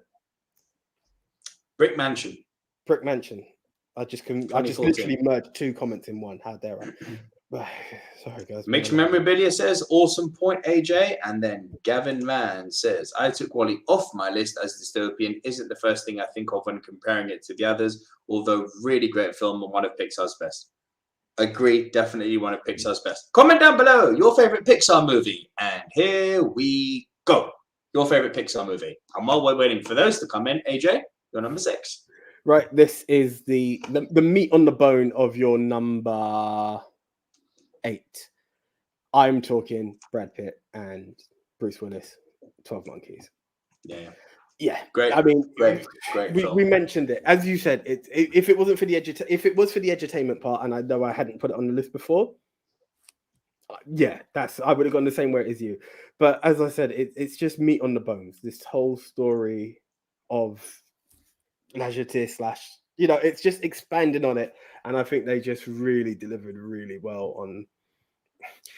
It was time travel, isn't it? When we first touched on this film, I think that's what I saw both of them. But it's this control behind it and manipulating people in such a way. I really enjoyed this film, and I remember watching Lajeté first because I hadn't seen either. Watched it, as you said, it's a slideshow, but I appreciated the art behind it. And then just having that expansion on the story, I think they really worked with half an hour and built it into a film exceedingly well. With a very interesting ending. I always find that a very encapsulated, like, ooh, nice plot twist. Yeah. By the way, Mixed Memorabilia, just seen the comment. Ants is DreamWorks, not Pixar. Sorry to go off on a complete fucking tangent. No. We just ask people what their top Pixar movies are, and that would be a situation. Could come in next week, though. Hold on to that one, Mixed Memorabilia. Yeah. Good pull. I hadn't thought of that one actually. Yeah. That's a nice category. I'll fight you on the spelling. Come here. I'll fight you on the spelling. It's been Americanized. Yeah. So, but yeah. Anyway, we don't want to dive back too much into that one, but yeah, I really, really enjoyed both of them, and I just like the expansion of that. And yeah, 12 Monkeys is one that I, for the first time, saw last year, and it's made a list of films I really do appreciate. I think is Brad Pitt has got so much fucking range, it's ridiculous. Like, I know he is constantly seen as the he'll never let you down, but he's also just a pretty boy. He's so fucking good. How much more than that? If you take this character here, there was no pretty boy in it, and this is in the peak of pretty boy Brad Pitt, you know, and he is just this completely unhinged character who has got one of the most sinister plots you could ever imagine from someone, you know. He's just the range is insane. You know, you take this character here whose name I can't remember. You take Mickey from Snatch. You take him in Fight Club. You take him in Ocean's 11. They're all very different characters. Tristan, Legends of the Fall. Fucking Achilles in Troy, like Achilles. How dare I forget Achilles? Bro, fucking the stunt double in Once Upon a Time in Hollywood. Like the range, like the fucking sexed up cowboy in Thelma and Louise. Yeah. Like the range of this dude is nuts. It's nuts. I do have a lot of appreciation for Brad. Excuse me. Sorry, Big Short. I just remembered that one as well. You made the prettiest man in Hollywood ugly. Yeah, and quirky. That was something. Brad, gotta love Brad. And 2 minutes of an Invisible Man in Deadpool too. That was so clever. And you know, that's how famous he is, because he was on there for 2 seconds, but the whole screen, the whole cinema, is that Brad Pitt? Is that Brad Pitt? Yeah. So true. Just going to go over a few of your Pixar question answers, guys. Tucky says, Toy Story, the original and the best. Biff of the Hobbit says, my favorite Pixar movie, Ratatouille. AJ can't fuck with that one. I love Ratatouille, though, Biff. I can't. Frank Torres, I know, you don't like them rats in the kitchen. Frank Torres says, Toy Story. Gavin Mann says, Toy Story 3. Liverpool Music says, The Running Man, can't believe it, actually hasn't been remade. That's true, actually. I'm shocked The Running Man hasn't been remade. Weird connotations of it, but not the direct remake, yeah. They should remake The Running Man. Did you ever see that thing? And I think Shane McMahon was in it as well. Was it like Chris Klein? Was it like Roller? I won't say Roller Dome. It was Roller something. But it was pretty much The Running Man, but like with roller skating. It was weird. Oh. It was weird. Then the text says Toy Story 3. Tucky says, most underrated Pixar, Monsters University. Dan agrees with you. 12 Monkeys is amazing. Gavin Mann replying to Liverpool Music says, I believe there was talk of a remake. Sorry why don't know why I'm reading so slowly tonight, guys. Again, many painkillers in my body at the moment, so apologies. I think you're being subconscious there. Mixed Memorabilia says Toy Story, A Bug's Life, Ants. I think they're all Pixar. Toy Story and A Bug's Life definitely qualify. Andy Hart says Brick Mansion is a remake of an excellent French film called District 13, also known to AJ and I as Banlieue 13, which we adore. Indeed. With the amazing David Bell, the father, the granddaddy, the Hulk Hogan of parkour. It's true, he invented the shit. Yeah. Pedro SRN says, don't know what a favorite Pixar would be, but favorite animated is Pinocchio. Pinocchio is fantastic. Riri Thomas says Toy Story 2 and Inside Out. What's that? Pinocchio live action coming soon. 2 live actions coming soon. One with Ewan McGregor. You've got one with Ewan McGregor being directed by Guillermo del Toro that is dropping on Netflix, and it looks like a tremendous piece of shit. And you have got one being made by Disney starring Tom Hanks as Geppetto, which looks fantastic. So I actually thought they were one and the same. I forgot that Tom Hanks was in it. But yeah, I do. I thought they were one and the same. We seem to have another Jungle Book dilemma going on here. Oh God, Mowgli was terrible. It felt like a BBC TV series. Mowgli was awful. And it was really bad to be the follow-up to Jungle Book. That was embarrassing as fuck. Riri Thomas says Toy Story 2 and Inside Out for me. Riri Thomas, I'm with you all the way on Inside Out. That's my favorite Pixar movie. Frank Torres says, hear me out. A 12 Monkeys reboot by Pixar. I mean, I'm there. I mean, there's depth in it that I don't know. I mean, they wouldn't do it wrong. But there's a certain depth to it I don't think appeals to the general Pixar market. But yeah. Andy Hart says Inside Out, my guy, with you on that. Mixed Memorabilia says, really like 12 Monkeys on first watch, but when I watched again, it didn't do it. Same as 7. I must be in the minority on this. That's fine. So the problem with films like this, and even having watched La Jetée, then watching 12 Monkeys, is the plot twist really is a factor. It has the shock factor to it. So when you're watching it again, as much as you know it, you know what's coming. I know every film has a surprise ending to it. You know, you can read it. Sometimes you can predict an ending, but it has an ending. These ones really have shock factor that makes it very difficult to appreciate a second time round. Having just watched both of them once, I think I can be quite. Yeah, I think I could somewhat relate, but yeah, unless there's certain plots to uncover in a second watching. For instance, I know you say that a lot about Usual Suspects. Like each time you watch it more, there's something else you uncover. Short of something like that. Yeah, Donnie Darko is a prime example of that. Short of something like that, unless it's something that you get. I'm going to use another one of your expressions, cocaine bubblegum excitement out of it. You're going to just, it's very hard when it's just the shock factor of the end.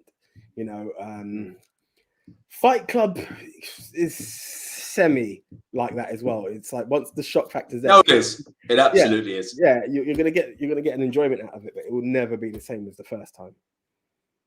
Correct. Gavin Mann replying to Liverpool Music while says, we're on that topic, may I say, please. Yeah, his name was Robert Paulson. And well done to Den the Tech for pulling that on our comic book chat. That was a really, really nice send-off. Yeah. Gavin Mann says, Liverpool Music, Edgar Wright to remake Running Man, and I don't know how I feel about that. I do. Fucking awful. I don't want Edgar Wright making the Running Man at all.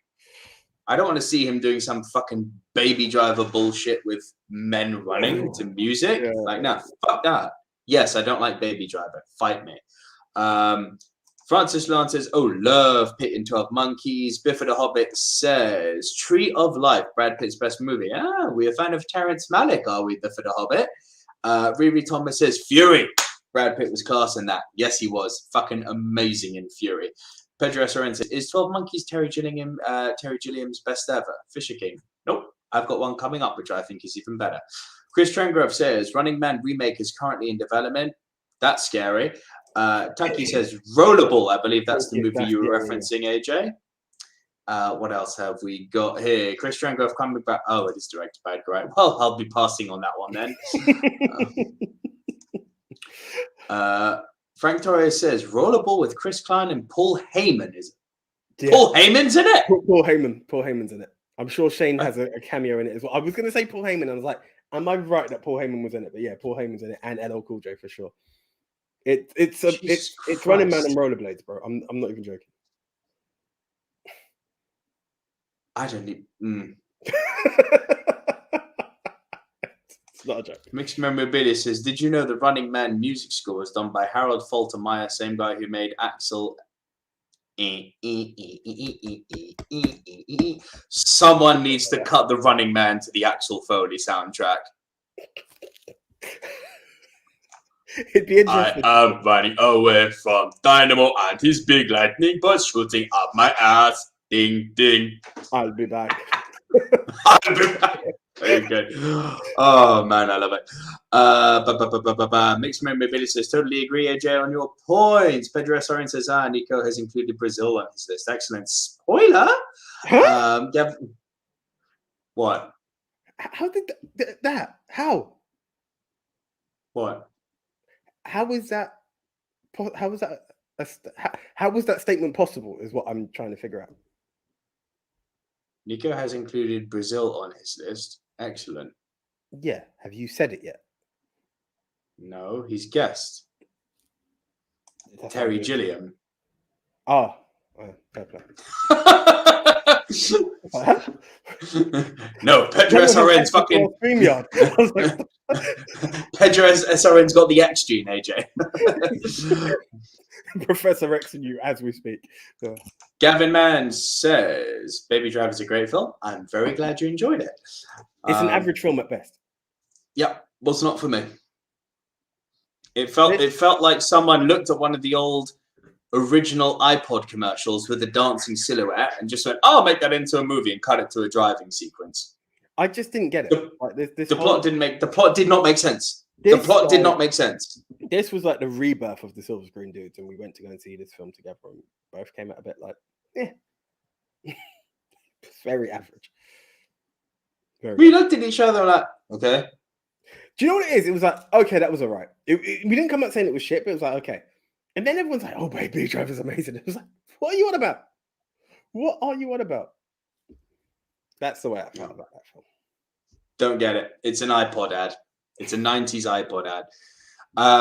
Chris Trengrove says, outside of his Cornetto trilogy, which I love, Edgar Wright has not been that impressive of a filmmaker, with The Last Night in Soho being actively bad. AJ, fight. I wouldn't fight. I enjoyed it, but the end did wind me up. It started to get more annoying, but I still think it was a good film. It was a decent enough film to have made my top 10 for 2021. It did have a shit ending as far as I'm concerned. It wound me the hell up. But no, it was better than Baby Driver. Twitch Pedro agrees. Baby Driver was awful. Here's an interesting one. Riri Thomas, I have heard about this. There's going to be another Final Destination film directed by John Watts. I'm very glad that you put a full stop after the word film, because let's unpack this statement for a while. There's going to be another Final Destination film. Rolls eyes. Directed by John Watts.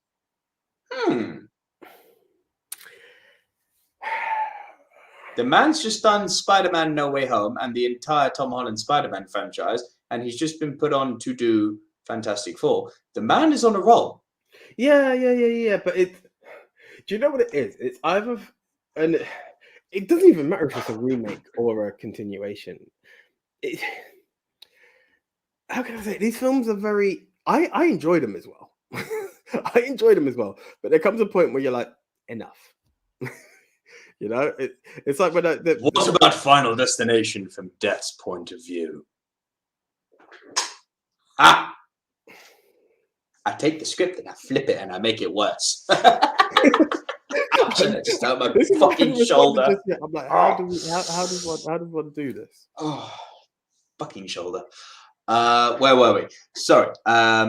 Andy, I didn't know this. David Bell played the same part in Brick Mansions and District 13. Paul Walker played the Cyril Raffaelli role.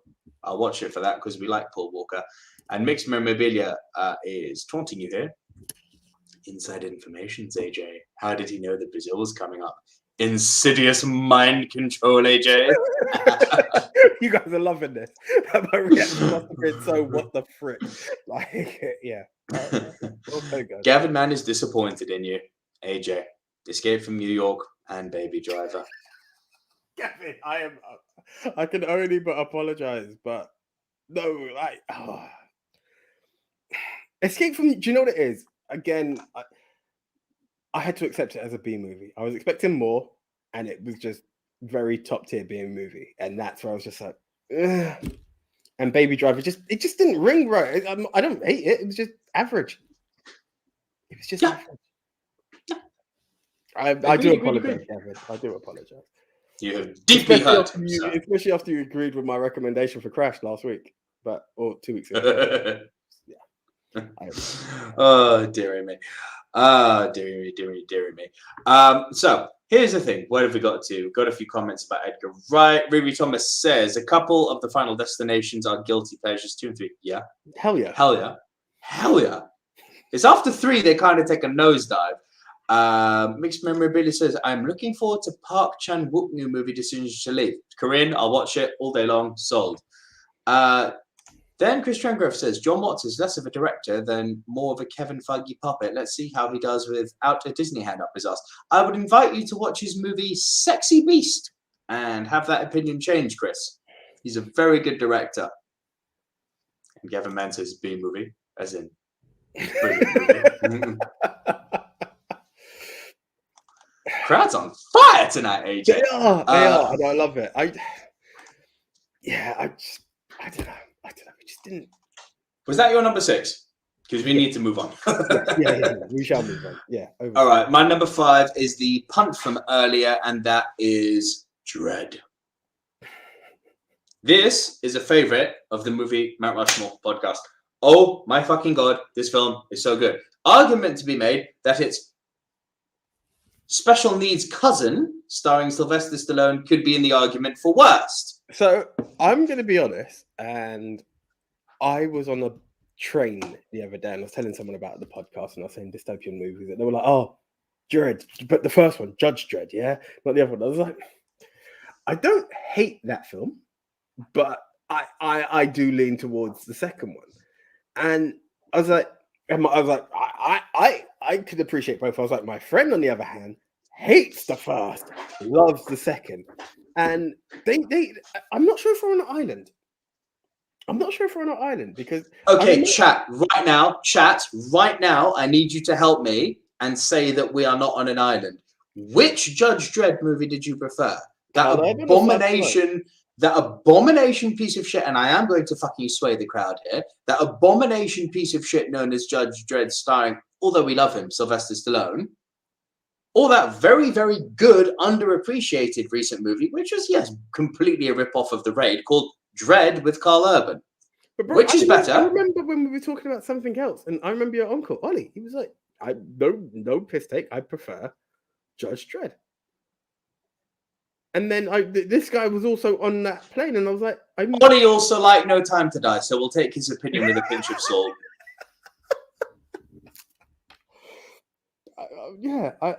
I'm interested. Now, don't get me wrong. As I said, I don't hate Judge Dredd. I prefer Dredd because it has that extra edge to it. But I then kind of had this feeling that we may be on an island. I love how you've paused to wait to see the info coming. I'm waiting for the fucking chat here, because the fact that people are even saying that Judge Dredd is this makes me lose faith in humanity.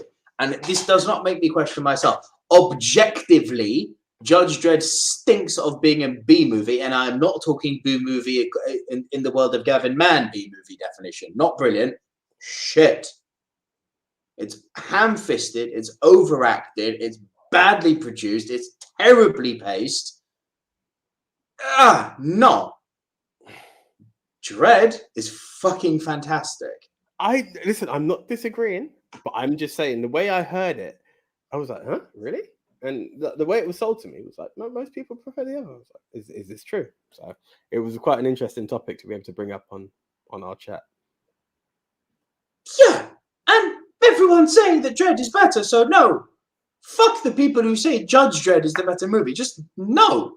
And one of those people is my uncle. Fuck that. Absolutely not. Ooh. So here comes okay, there's a lot of people who put out a lot of stuff, so thank you all for that. I've seen Andy. He's burnt us. Burnt you? Yeah. No, he's got me. He's flat out got me. I can't argue. Okay, we'll just leave it as that then. No. Bring it up. I want people to see. I want people to also hear if they're not watching live. Bring it up. Yeah. When I'm burnt, I'm burnt. Andy Hart has said, love Dredd, but it is post-apocalyptic. Mega City is surrounded by a post-apocalyptic wasteland. Got me. Done. Wally's my number 5. Okay, fair play. Hey, man, if I've laid down a set of rules for myself, I must stick to them. Yeah.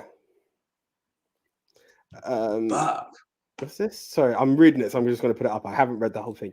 Nick's Memorabilia says, I like the feel, and you will think I'm crazy, but the cinematography was really good in the first 40 minutes of Stallone Dredd. Yes. What? Yeah. Yes, what the cinematography was trying to do in the first 40 minutes of that Judge Dredd movie, and I don't say this passive-aggressively, I say this sincerely, is exactly the same thing that they were trying to do with the Hulk movie. Not the Incredible Hulk with Edward Norton, Hulk with Eric Bana. Although I do not like that movie, much the same way as I do not like that Judge Dredd film, what they were trying to do was interesting. There was something very, very niche and avant-garde with what they were doing with the fucking camera in those movies. That I'll agree with. I'll agree with that all day long. Come back. Liverpool Music says Dredd didn't even break even at the box office, which is a testament to how bad. Thank you. Perfectly said. Hollywood is a town of what have you done for me lately?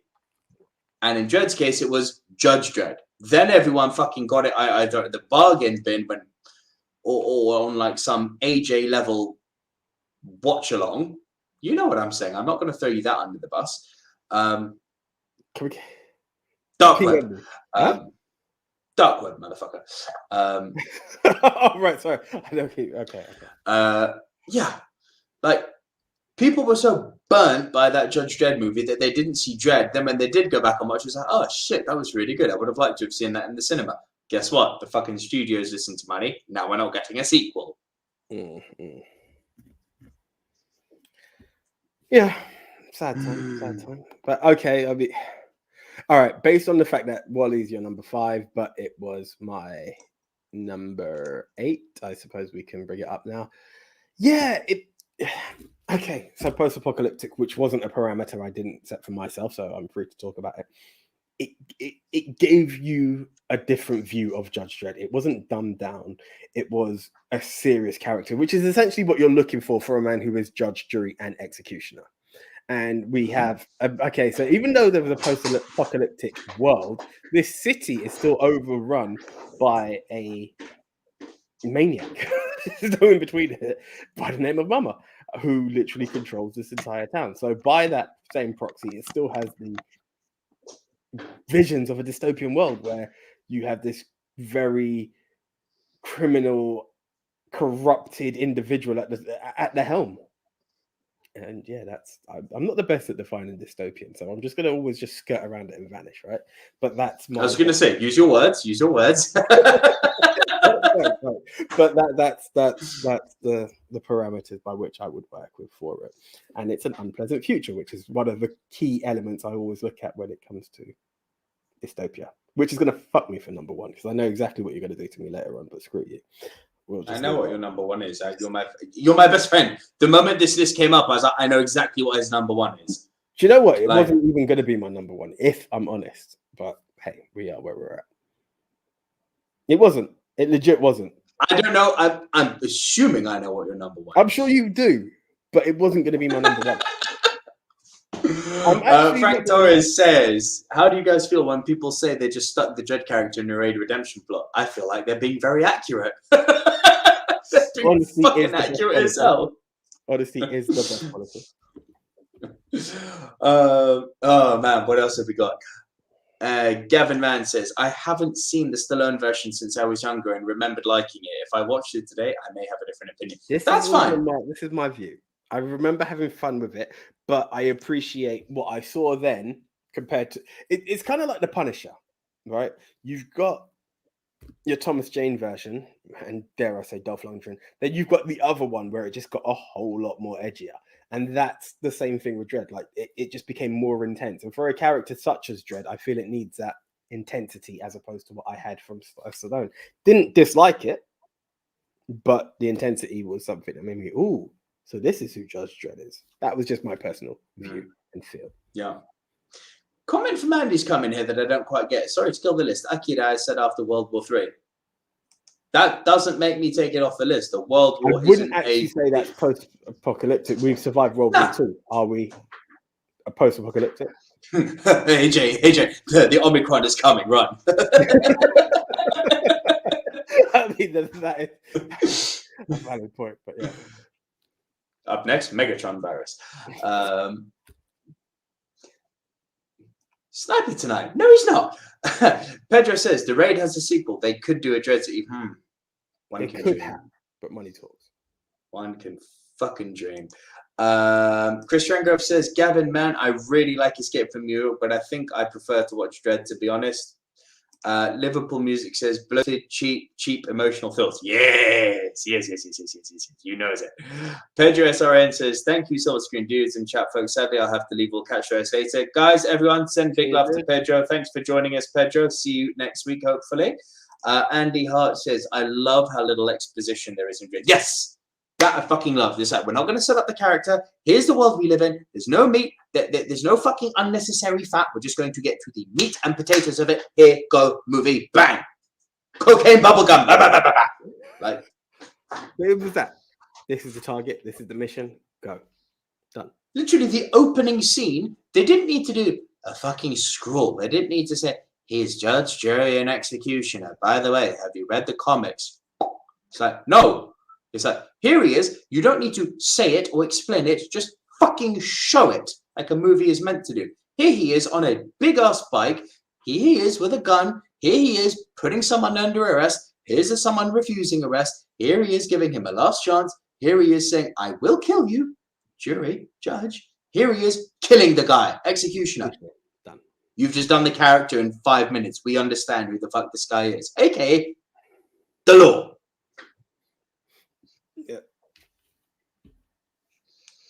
Pedro, I will star your message for when we come back to that later. Thank you for sharing your Rushmore. AJ, over to your number 5.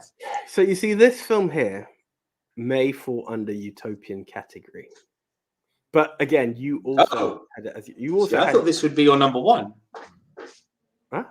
Well, I thought this would be your number 1. Here we go. Here we go. We punted on it earlier, so if by proxy, this would have been my number 1. This film would have been my number 1 had I seen it again recently, if I'm blatantly honest. But I don't remember it enough for me to like go all into it. I'm confused. For some reason, I make a blank on it. Screw it. I'm talking Minority Report. There's no way this is utopia. There is nothing utopian about this. What, in a world where the crime is literally eradicated based on the fact that predetermination of a crime is eliminated? It would eliminate dehumanization, control, fear. Dystopian. Yeah. I suppose so. But yeah, anyway, it's dystopian to me, so this is what it's coming into the list for anyway. I really appreciate this film. I loved, and I've watched it so many times that I'm actually weirdly blanking on it, and that's why I can't go further. I think it would have been number 1. Tom Cruise in a world where we have, are they called precogs? The 3 precogs, right? Is that their name, sir? I'm doing better than I thought. Who can literally predetermine any crime about to be committed by an individual, and then this special agency will come in and arrest or detain any individual who has been determined to commit a crime. Are you hearing yourself? This is a dystopia. Like, but again, yeah. So yeah, literally just defined a dystopia. But the world is without crime. I appreciate that it's not. I mean, that's a lovely idea, but that isn't what defines simply a utopia. I would listen to you and say there is an argument to be made that could be a facet of utopia. Yeah. Arguably one of the overriding facets. But I believe what you have just described. Oh, no. It's a weird way because, but this is the argument over whether it is or isn't. It's somewhat redundant actually because it's on both our lists. But yeah, no, I'm just saying it has the traits to create an ideal world, even though the errors, which can be proven as is what creates the film, is what happens if a precog is wrong. And that's the kind of spill. So each time, sometimes I catch your eye, catch the comment, and I'm like, huh? Have I said something wrong, or is it the comment that's no, you're fine. Yeah. No, and that's what leads to, I suppose, what can lead to the dystopian element of it all, where a precog is wrong and a man who is not intended to commit a crime is now being accused of potentially about to commit a crime, and the plot ensues. I think it was a really great film. I think Tom Cruise delivers. I can't remember the name. Superb. I would argue this is Spielberg's most underrated film because no one ever talks about it. Like, you talk about Steven Spielberg movies, no one ever talks about this film. It's like this forgotten thing that he did. You know, he's done his period pieces. He's done Bridge of Spies. He's done Munich. He's, of course, done Schindler's List. He's done his sci-fi with his E.T.s and with his Jurassic Parks and with his, you know, Close Encounters of a Third Kind. Yeah, I know. He's done his monster movies like Jaws and again Jurassic Park and the BFG. You know, he's done his big budget spectaculars like Ready Player One and his little nitty gritty low budget films like Jewel. But No one ever fucking talks about Minority Report. Shit, I've heard artificial intelligence get brought up more than I have Minority Report. It's weird. It's weird. I think this film was amazing. I think it was top. For some reason, there's this weird blank I have about this film. I don't know what it is. And I do believe, had I had a chance to rewatch it, it would have been number 1 for me. But because I'm blanking and I could only point out the points that I've just laid out, it's number 5. Oh shit, no, Biff of the Hobbits just fucks me there. Spielberg's most underrated film, Empire of the Sun. I submit, you are right. Completely agree. Okay. Nothing touches it. Completely right. A few comments that have come through. Frank Torres appreciates us. That is a fine debate. Gavin Mann says, I think I figured out AJ's number 1, and I'm totally on board if I'm right. Frank Torres says, that was Colin Farrell. I would like to be back on the same page. Frank Torres says, that was Colin Farrell joining the A-list. I remember when he slugs it out with Cruise after that chase. That was a lot of fun. Chris Trengrove says, Minority Report is so great. Definitely dystopian. Spielberg was on such a run between 01 and 05. This AI, Catch Me If You Can. Catch Me If You Can. There you go. Yeah, that was so good. So fucking good. I would really like to see Spielberg direct DiCaprio a bit more. Those two work great together. They did. Mixed Memorabilia says, what I recall about Minority Report is a special build Lexus. It's not a dystopian, in my opinion. Huh. Interesting. It does have the elements of a utopian world, but obviously it has its problems. But yeah, it's weird. It's hard. I'm having to be very careful what I say here because I don't want to be seen to be contradicting myself when we get to your number 1. So I'm going to stay stum. No, feel free to talk. Honestly, no, I'm good. It is, and it'll come out when we get to your number 1. Andy Hart says, I think you two are talking at cross purposes. You are agreeing with each other. It is a dystopia that is perceived by the people in power as utopia. Let's star that message and come back to it. Yeah, thank you. See, I've so got your number 1. I have so guessed your number 1. I so have got your number 1. Oh, man. Oh. And Frank Torres says, artificial intelligence, that might be one of his worst. Yikes. Chris Trengrove says, I agree with Biffa regarding Empire of the Sun being most underrated. AI and Minority Report are up there. I haven't seen AI. I have to be honest, I haven't seen AI. So it's not for me. This is the thing. And I heard it could fall under the category for dystopian. And I was like, after some of the misses that I had along the way watching for this, I was like, I can't take another. I'm trying to hit some good ones. Big Tone's in the house. Oi, fellas, just dropping in. Hello, Big Tone. Send some love to Big Tone's way, please, guys. He did step in when AJ was occupado and did an episode with me. The Spider-Man ranking episode, I believe. Francis Lon says, Frank Torres, I think Spielberg's War of the Worlds was his worst. I'll listen to that argument. Gavin Mann says, Biff the Hobbit would say Jewel is his most underrated. No. People like Jewel, Gavin. Come on, man. Jewel has a lot of mention and love. Jewel's great. Francis Long, AJ's number 1. Grease. That's definitely a fucking dystopia. Frank Torres says, is Zootopia a dystopia? Is it? I wouldn't say it would be. Oh, Utopia, surely. No, but yeah, because it's someone trying. Yeah, currently it's not wrong, but someone's trying to create a dystopia out of the utopia. Because they're actually living in coexistence, and someone's trying to create the fear between the two. Interesting question. That. Mixed Memorabilia says Snowpiercer has to be in. So, Mixed Memorabilia, if you've listened to the podcast for any length of time, I recommended this movie to AJ. I think in season 2, maybe even earlier. This is one of my favorite films of recent years. It is not a dystopian film for me. I don't see how you could say that though. Fucking post-apocalyptic movie. We'll come back to it.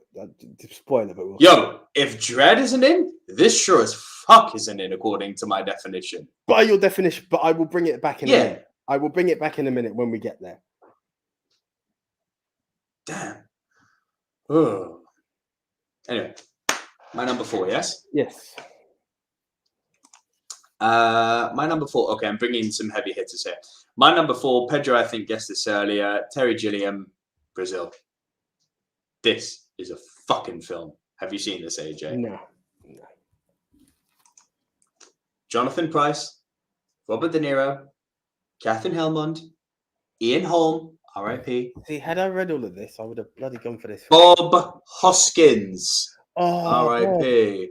I know that was my reaction when I saw this. Bob, Shmee, Mario, Danny, like shit. Oh man, I love Bob Hoskins. Oh boy, Valiant, Eddie. I love Bob Hoskins. Bro, how the fuck do I explain Brazil?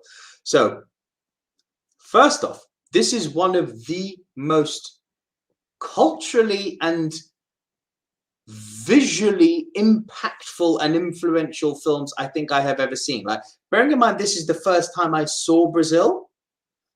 So what's fascinating is when you see a movie that's so fucking influential and you've seen all the shit that it influenced first, and then you go back and watch this and you're like, damn, I am seeing this. It's incredible. We are living in a world which is essentially outgrown itself. We're living in a world where, slightly like Minority Report, where information control is everything, but it's not information control which comes with, at first, seemingly such a repressive nature. Initially, it looks like we've gotten to this almost fake utopic stage whereby the worst thing that can happen to you is your air conditioning unit breaking down and you having to fix it. Bob Hoskins. And then, you know, the worst form of terrorism. You're saying he's playing the plumber for the second time. Okay. Yep. And the worst form of terrorism, as it's initially shown, is the guy who comes in and fixes the air conditioning unit instead of the correct authorities, De Niro, right? You're looking at this world going, this is so weird that this seems to be like the worst it can get. But then the main character, Jonathan Pryce, has this recurring dream of flying, of freedom. So if someone is dreaming of freedom, obviously you've got connotations there of, well, he's clearly dreaming of a better world. So what am I not seeing in this I mean, listen, the world is not very pretty. We're not talking about fucking white picket fences, peaches and cream here. But what you're being shown is literally the worst thing that can happen is your air conditioning unit being broken. It's a bit nitty gritty. It's a bit fucking, funnily enough, it definitely influenced BioShock. If you played the first BioShock game, wow, it got its ideas from this movie. Like, wow. You know, it's a little bit of, you know, oh, what information are we getting? What information are we not getting? We have to make sure that the papers are processed correctly. That seems to be the ultimatum of how bad their life is. Then all of a sudden, shit hits the fan because Jonathan Pryce's dreams start to become his real life ambitions. And now we have this dreamlike utopia of him trying to achieve said utopia in real life. And the position which he holds within this intelligence agency clashes. What is real, what is not? What is intelligence, what is not? AJ, it's so fucking crazy. Like, I was watching this literally the whole way going, there's some crazy shit right here. And I haven't smoked tonight. Like, it is so influential. It is so unique. And then, of course, the curtain gets pulled back at the end and you realize, no, this is definitely some bad shit going on in this world. This isn't just a matter of the humanity has once again outgrown technology and the technology is falling apart around us and we're going to have to rebuild. No. There is some dark shit hidden behind a very, very, very thin layer of covering. It's insane, bro. I'll give it a look. I will. Do I have to search or is it available? Where did I watch it? Pretty sure it's on BBC iPlayer. Okay, cool. Cool. A few comments have come in for Brazil. Chris Strengrove says, I haven't seen it yet, Brazil. Chris, This, I know what you and me like and what we don't like now. Brazil is one you will like, bro. Francis Lalonde says, would John Wick films be dystopian in the same manner as The Warriors? That's actually an interesting point. The problem with John Wick is that the world still operates as it does, but it's a sub-level dystopia as far as I'm concerned, because there is still authority that operates in the real world, but these guys have their own rules, which is quite dystopian, if that were to make sense. It's as far as I'm concerned, John Wick could exist in this exact world. Do you get what I'm saying? So the fear isn't out there for the rest of the world. It's within that community and circle it's there. Whereas in the world of the Warriors, that was the world. That was the world, correct. Yeah. So in answer to that, I'd say no. Mixed Memorabilia says, totally disagree with you, Nico, about Snowpiercer not being dystopian. It's post-apocalyptic, and the result of said post-apocalypse has resulted in a very, very, very, very small, confined dystopia, but we'll get to that. Big Tone says, why the fuck isn't Dredd in? So it was my number 5, Big Tone, and then because of a set of parameters I set myself, which I think accurately describes a dystopia versus a post-apocalypse, Mr. Andy Hart sniped me and said, well, according to your definition, which is a post-apocalypse is a world in which the remaining society has survived an extinction-level crisis event and is now surviving, Dredd, because everything around Megacity is a post-apocalyptic wasteland. I got sniped, so I've had to take it out. It's in my number 8. It is my number 8. So it was my number 5 until I got sniped. Riri says, random question, but what would you say is a very... that's a great question. That's almost a separate... Riri, that's not just a question. I feel that's a top 10 episode. Do you know what? There was an instant reaction that came to my head. I'm not saying it's the most underrated of sequels, but... I know what you're going to say. What? Go on. I'm going to say Ace Ventura 2. I don't know why. That was the instant film that came out in my head. Just because Big Tone's here and for shits and giggles, I was going to say The Last Jedi. Ah! That could also work, yes. Biff and Hobbit says, Brazil, there is an American version that was so terrible, it destroyed the movie in the States. Make sure you watch the director's cut. Big Tone asks, have you guys seen Equilibrium? Long time ago. I refused to watch it. It looked like a poor man's number 4, my number 4. So I just didn't want to watch it. Fair. Andy Hart says, explanation Brazil 1984 by Monty Python. Legit. Gavin Mann in answer to Riri says, Return to Oz, which makes my list. Mixed Memorabilia says, what a film Brazil is. AJ, here you go. You have the seal of approval for Mixed Memorabilia and Andy Hart. Frank Torres says, I would lobby to include Dredd. The city is a functioning society. I will listen to that all day long. AJ, just fight. I would lobby to include Dredd. Yeah. Sorry, Francis Lawrence. I would lobby to include Dredd. The city is a functioning society. Francis Lawrence says, I can live with that, AJ. The coexistence. Big Tone does not like my reasoning for dystopia. Google Dredd's movie description. The first word is dystopic, describing the film. Big Tone, Google dystopia versus post-apocalyptic, and then you'll see where the problem is. Andy Hart says, early suggestion for January 2023, post-apocalyptic movies. Have we not done post-apocalyptic? Another. It can be revisited, but yeah. This is definitely going to be at some point this season that first another creeps in. It is going to happen this year. Yeah. Mixed Memorabilia says, if we talk about qualifier factors that other movies have got mentioned today, Snowpiercer is a given. We'll get there. I've really rubbed Mixed Memorabilia up the wrong way with my exclusion of Snowpiercer. Francis Lawrence says, side note, as predicted on Twitter, this is indeed a most interesting podcast. Thank you, Francis. Really appreciate that. Andy Hart says, well, thank you to Mixed Memorabilia. Yeah. To be fair, this is dedicated to Mixed Memorabilia. This episode, this was Mixed Memorabilia's choice. This was not a Silver Screen Dude's idea. This was Mixed Memorabilia's idea. Andy Hart is guessing age is number 4, The Matrix. Well, wait no longer, Andy. Yes.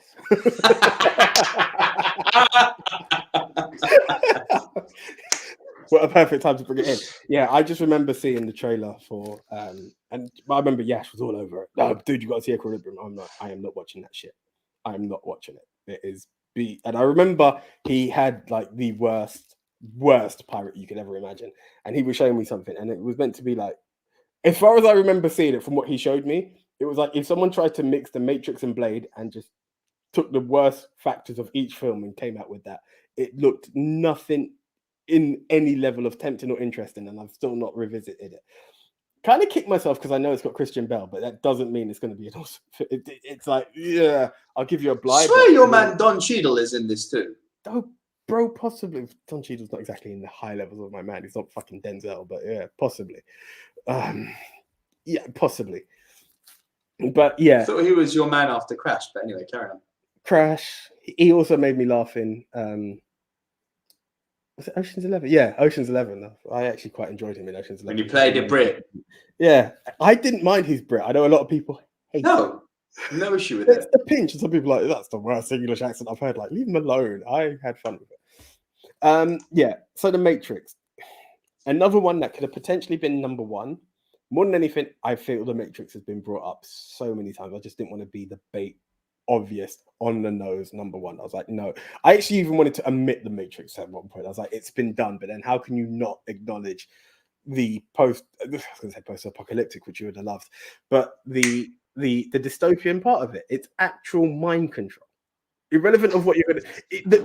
The fact of the robots taking over in itself is an overpowering of ruling. The mind control that, as you said, even when we were talking about Wall-E, that humans are dehumanized. All the elements behind the dystopia are clearly there.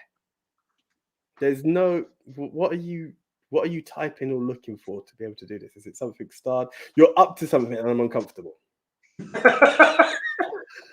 Carry on. No. The argument is there. There is no way that where society is under a complete level of mind control and it's only a few that are living there, in order to rebuild the world based on this current overthrow of government and being controlled by machines, it has to lead to a dystopia. It is not the vision that we anticipate or predict or want. Okay. The reason I'm hazy is because I may be wrong. Because, full disclosure, when I originally made my list, The Matrix was my number two pick. As you said, yeah. I had this, I may be wrong, and I think I am wrong. It was the machines that caused the sun to be blotted, wasn't it? Yeah, but it wasn't. Morpheus explains to Neo what happened. So was it the machines that did it, which is the result of mankind being too fucking greedy with technology? I believe it was. I believe it's the machines that done it. I'm so conflicted with The Matrix because it was the machines that took over. It wasn't that the sun, the lights went out and the robots found the opportunity to take over. No. They were the ones who caused the blackout. I'm very sure on that.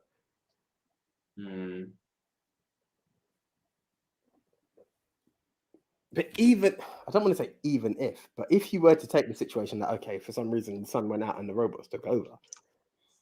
Yes, we were experiencing the apocalypse, but through that, the result of this is the world that has been created, which is by no... How can I say it?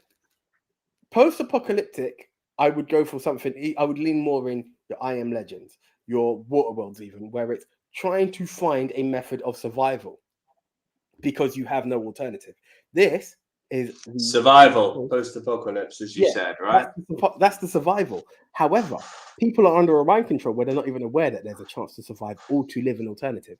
That's not the real world. The dystopia of The Matrix wouldn't be the fucking computer world. You've lost me. No, you just lost me. It's the regime that has been imposed upon them. That's what I'm talking about. The dehumanization of mankind is where it becomes a dystopia. You're crossing boundaries here because the dehumanization of mankind comes in the fact that humans have been essentially reduced to, as Morpheus says, batteries. But that is real world. That's not in The Matrix. You're making an argument for the dystopia being The Matrix. The Matrix is a perfect... Yeah. The Matrix is the... How can I say it? Humans caused the blackout, Big Turn says. It was a last resort. He's right. So, on that note, now I'm more confused. Because now we're going to have to fucking define what... my head hurts. I've had too many painkillers tonight. The problem is between... My definition of dystopian movies. I'm sharing it now in the chat.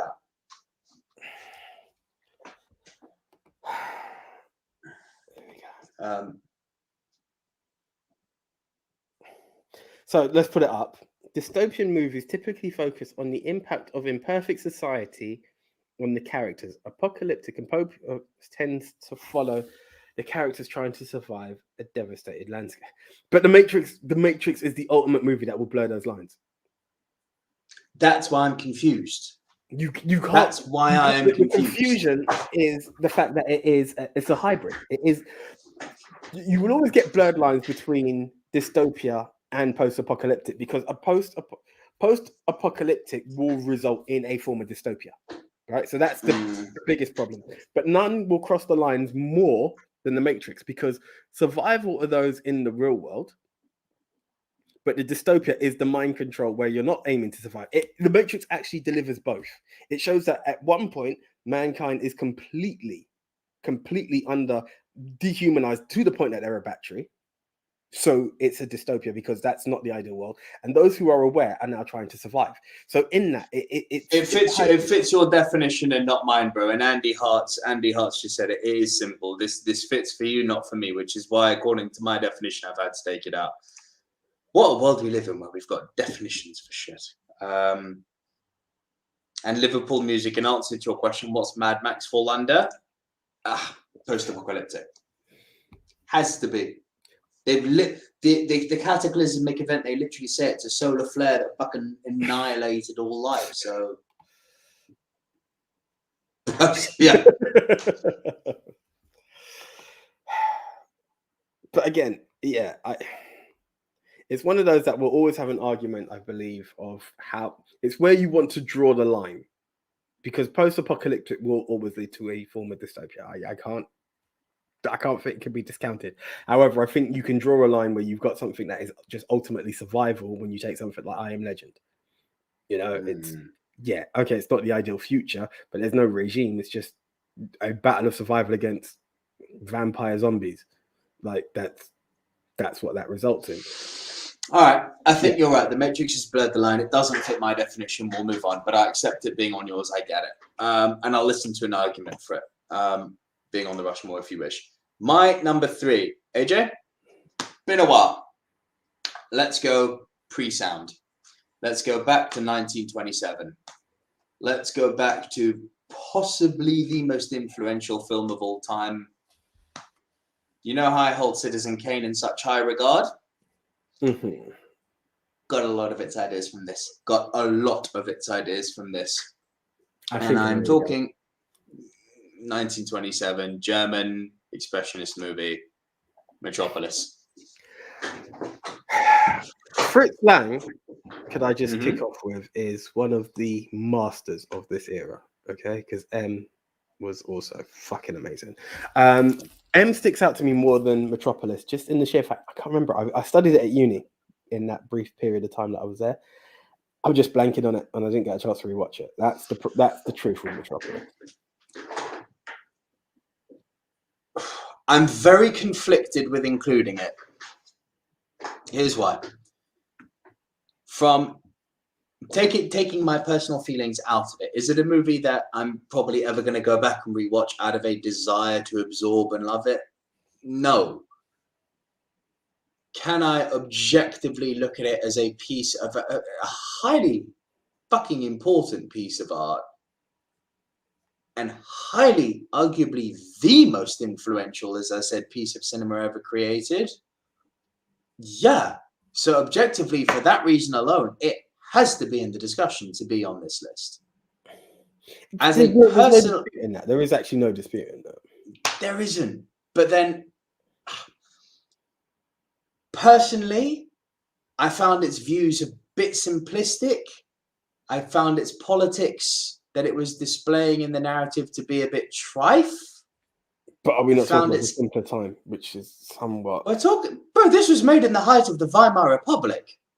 There was nothing fucking simple about the politics in Germany at that time.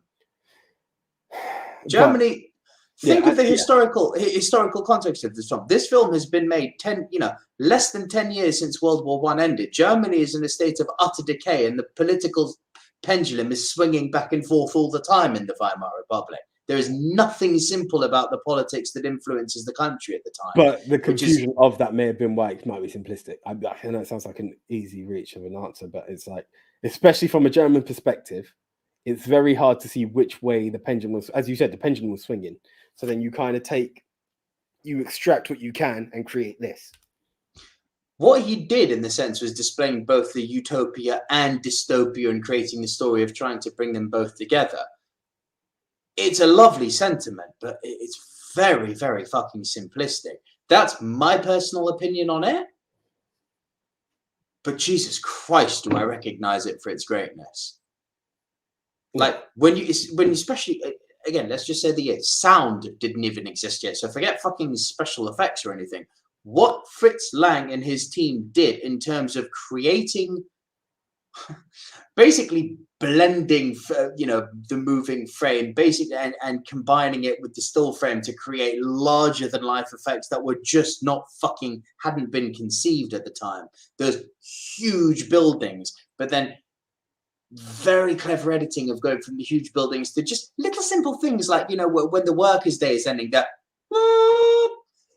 to make you feel like you were living within the city. There are camera tricks and cuts here that have influenced not only the entirety of cinema, but you see cuts like that being used in things like YouTube videos nowadays. Like, it is so monumentally influential, just beyond film, what this team of geniuses did, that it has to be in the discussion. And in terms of why is it dystopian, aside from praising its obvious technical achievements and how fucking important it is in cinema, we're literally talking about rich people live up above ground. They have all the stadiums, they have the theaters, they have the wealth.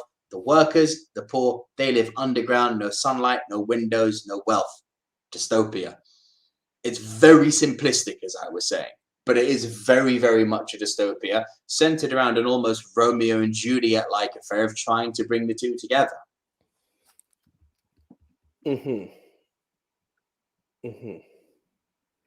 Yeah, as I said, it's too long ago. I studied that film in uni and not had a chance to rewatch it. So major gaps for me to have not included it.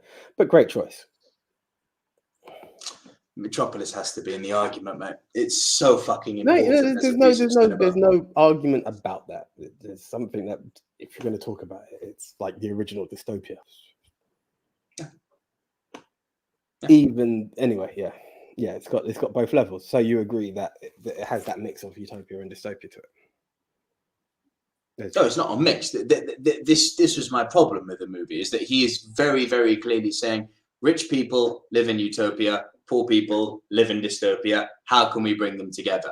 He's essentially giving you a simplistic view of the Weimar Republic. That was kind of my criticism for it. But he doesn't even attempt to hide the fact that utopia, dystopia, they are both in the film. Okay. Yeah, no problem. Yeah, I agree. But also, I asked you to repeat it because I think that works perfectly for my number 3. And I think this is where the support comes in. Was it Andy or Mixed Memorabilia who was arguing, who was really wound up by you when it comes to Snowpiercer? Mixed Memorabilia, yeah. Mixed Memorabilia. Superb film. Superb film. The whole definition of what there's the landscape of survival, but survival has led to the exact same thing you've just highlighted there. Blurred the line. That's the problem. And this is why I think the Snowpiercer qualifies. What has led to this dystopia is a post-apocalyptic event. Yeah, but when we're talking about a level of survival, that's the train. The train is survival. Society within the world that has now been created from this dystopia, from this apocalypse, is a dystopia for the exact same reasons that you have just listed. There are clearly those at the front of the carriage living in a utopia. The same way you talk about light and everything. I don't think anyone's living in a utopia. That's my issue with it. I don't think they are living in a utopia. There is a there's a societal divide for sure. But ultimately, you take the balls of that train away, they are all in the same fucking shithole. It doesn't matter if they're eating bugs or quail's eggs and caviar. They are all in the same shit. And that is surviving a post-apocalypse. If you take this world for what it is, yeah? Put it this way, the train is now the world. Okay, I appreciate what you're saying. There is a wider world out there. But as far as the world is now concerned, as far as society is now concerned, this train is the world. Yeah? The education, how can I say this? It's the same argument we have when we're talking about video games.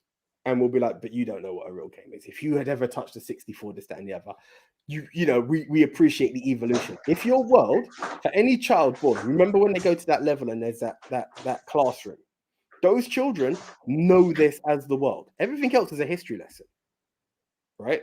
So the apocalypse around them is one thing, but they have a chance to absorb light, take on life for itself. And it's not a case of survival for them. This is life. This is the opportunity by which they're given. They have every opportunity given to them. However, those at the very back of the carriage are in a complete dystopia. They're not entitled to see that same light. It's a peephole.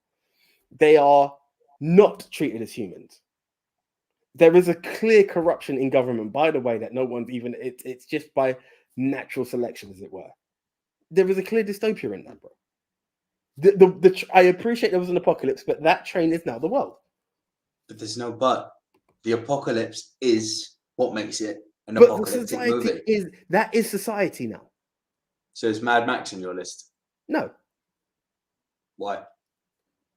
Mad Max is based on, it could have been, it just didn't make it. But to me, but they live within that wide world. You're allowed to, how can I say it? Mad Max is not too far off from the mixed memorabilia will fucking that. It's no percent, motherfucker. No, but what I'm saying is Mad Max, we appreciate the world for what it is. There are levels of survival. This has different levels of society to it. Mad Max will show you a level of society. This is society now. Deal with it. Try to survive. This one shows there are different ways. There is a different level of control. I appreciate there are elements of dystopia in Mad Max. I'm not going to take it away. Again, these are parameters by which you set on yourself, and I'm not disputing it. However, if I was to take the two categories of the two films between Mad Max, which is this is society, live with it. Sorry, blocking the porn. Porn is blocked. Carry on. But this is society. We all have to do with it, and you will battle your way, and it's the strongest survive in the way that you do within a Mad Max realm, very much like Waterworld. This one isn't the same. There was a clear level of class. It's the highest level of classism in there. To be fair, there was another film I wanted to see. I didn't get a chance to. I don't know if it falls into it as High Rise. That was High Rise is fucking awesome. I don't think you'll like it, but it's fucking awesome. Fair play. Well, it just seems like a building. You're talking about the one with Tom Hiddleston and Luke Evans. Yeah. I remember you mentioned that film. It always reminds me of Snowpiercer, which is why I really wanted to watch it. But just, time is a bitch. But I honestly, I can't see how you can't see the dystopia in it, in the fact that this is now the world.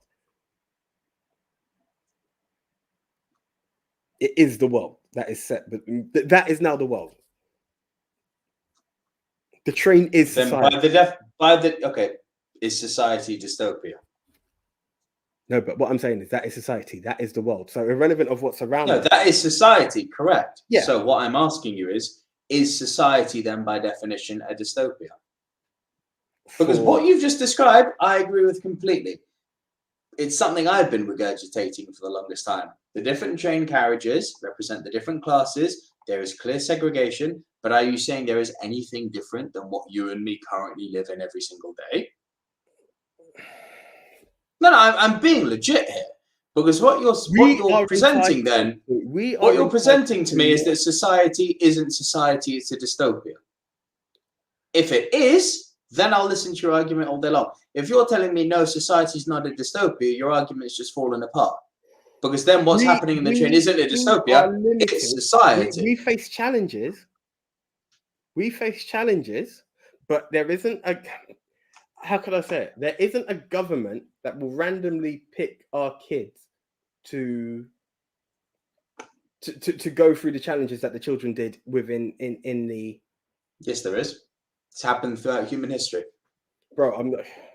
Well, bring on World War III. See how much validity that argument holds on. That happened in Vietnam. Description, I'm talking about a fact that happened. Yeah, you gave me a sentence, and I've just said that's happened. The reason I'm being pedantic and I am being picky on this because what you are describing to me isn't a dystopia. It's a society. Are we not seeing the impact of an imperfect society on the characters? Taking your exact definition and the fact that there is a different impact on different people, that is what we're seeing. We're not seeing them trying to survive from a devastated landscape. Otherwise, the people at the front of the carriage... Oh, really? Listen, the people at the front of the carriage would have the same impact. This is life. People are very comfortable and happy at the front of the carriage. As I said, a newborn child who has got the chance of the education and everything that is outlined to them are happy and smiling compared to those fighting survival at the back of the carriage. Yes, society is in that category all over. I appreciate that. But the difference is you can be in the lowest level of life, and I don't want to quote the simple line, but you can still live the American dream, essentially. You can go from rags to riches. That opportunity is not granted to you in the Snowpiercer. That level, you've just won me over. That argument, you've just won me over. Thank you. I'll concede. Thank you. I still see this post-apocalyptic, but I'll concede. But you are going to find blurred lines. I hear that mixed memorabilia likes sorry, guys, I haven't been answering a few questions just because we got quite into it there. Big Tone, in answer to you, what's your guys' thoughts on the Elysium and Divergent trilogy? We did touch on Elysium earlier. I won't go near it because I'm not a fan of Neil Blomkamp, and I've seen the first part of the Divergent trilogy and thought it was a tremendous pile of shit. In answer to your next question, what's better? The series is fucking great, but it's quite the series is fucking great, but it is quite different to the movie. I would still lean the movie. Ruby Thomas then asks Dune. I would listen to an argument for that. I toyed with Jin, but there was enough that kind of accepted it for me, took it as their world as opposed to the result. Yeah, I don't know. Andy Hart says the problem we have here is AJ has the better point, but Nico is arguing his point better. Thank you, Andy. Time for a TV tangent. Does anyone watch Foundation? No. That was a great tangent. Francis, welcome to Thunderpiercer. I don't get that reference, Francis. I'm trying to figure out where we're going. Bit for the Hobbit. Is society a dystopia? If yes, I need you to come over and hide the phrase, please. Big Tom, we touched on the Running Man earlier. It's definitely dystopian, 100%. And mixed memorabilia, I like this comment. Snowpiercer is brilliant, and I'm sure Boon Jong Ho would be liking this. Yeah, he's a regular watcher, didn't you know? Could be. You know what mixed memorabilia? You can extract this section, add it to Twitter, and tag Boon Jong Ho and say you'll film. And everybody else retweet it, and then hopefully that will really catch his attention. Just keep. And Francis Lalonde, you at Hamill himself, because you and him have a special relationship now, and hopefully he pins it to his wall. And next thing you know, we got 1 million followers. And you know what? Especially and it's all because of you guys. We'll hear you say that your favorite, most underrated sequel is Last Jedi. Last Jedi. Oh man. And Big Tone says, thought so. What about Total Recall? Big Tone, Total Recall was my number 7 choice. Absolutely fucking love that film. Right, so that was your number 3, yeah? Mm-hmm. Okay, my number 2. I think it was Mixed Memorabilia and Andy Hart who brought this one up earlier. My number 2, believe it or not, this movie's been banned. R-rated. You look at the rating, it's not 18, it's not X, it's R. R-rated, banned, not allowed to be watched in America. Punishment Park. I am so looking for that film right now. This film is intense. Now, here's the weird thing. You know how Cannibal Holocaust got banned because of its outrageous violence. You know how Serbia, I believe it's called the Serbian film, got banned because of its unnecessary pedophilia, right? This film got banned for a very interesting reason, and that's because it's so true to the core politically. So it is set, dig this for a theme, AJ. It is set in a current Vietnam era. Conscription is still a thing. Funny enough, look what we were just talking about. Yeah. Conscription is still a thing. Kids are being sent off, and it's very much the government versus the hippies. This takes place on the home front, right? And you've got to think about, the Black Panthers revolution. You've got to think about the hippie revolution, all of the people who, are fight the man type people, right? Who, the Chicago 8, all of that lot who were at the time criticized for labeled with crimes that by today's arguably more ethical standards just wouldn't fly. They were accused for things like loitering or things like trying to take down the government or trying to be convicted with things like conspiracy when all they did is stop conscription. So, oh yes, conspiracy, really, right? So that's the world we're living in. But whereby in real life, shit didn't get real like it does in this movie. What happens in this movie is that if you get stopped by the government, you get taken out to the desert, put in a fucking tent, tried by a group of highly elitist, highly white, highly right-wing group of, for lack of a better word, MPs. I think that's an accurate term to use nowadays. Not listened to despite being given free speech. And once your sentence is carried out, no right to object, no right to a lawyer, your sentence is carried out and you are told 10-year sentence, 15-year sentence, whatever it's always a long sentence. Or 4 days in Punishment Park. Now, most people don't know what the fuck Punishment Park is, right? Now, here's where the movie gets clever with its editing. The movie jumps back and forth between two groups of people. That was 4. 2 groups of people. One of the groups is in the process of being interviewed one by one in this tent, culminating in them saying Punishment Park, Punishment Park. They all vouch to go for Punishment Park. The other group is currently in Punishment Park, and we're seeing what happens to them there and the brutalities of what happens to them there. Bro, to tell you more, if you haven't seen it, it's a spoiler. Such a spoiler. But from the first moment when they step into that tent and someone gives you a breakdown about how, oh, would you say this about black people after they fought for their freedom? And the guy answers, you think black people are free now? It gets its claws into you straight away. And it's not a race film. There are huge cultural connotations of race. It's a film about freedom, essentially. Freedom of speech, freedom of, censorship of the press. It hits on all of the really, really sensitive topics that America shits itself about. It's an anti-fake news canon, if you will. And the way that it's edited is so fucking impactful because you're seeing something happen in the tent, and then you're seeing cutting to the other group of people and seeing this is what the consequences of you saying something like that in the tent could look like. And we go back to the tent, to the first group of people, and we see what could happen out in Punishment Park. Ding, ding, ding, ding, ding, ding, ding. Amazing. I will give that one a shot. Without a doubt, actually, it's the truth on that. I definitely, it's piqued my interest. It's piqued my interest. Oh, Chris, my guy. You've mentioned a movie I've never heard of. My guy. I cannot recommend it enough. Go and check it out. Francis Long gives me a wink. Gavin Mann says, Andy, see you at the party, Richter. God, I would be drunk tonight, says Riri.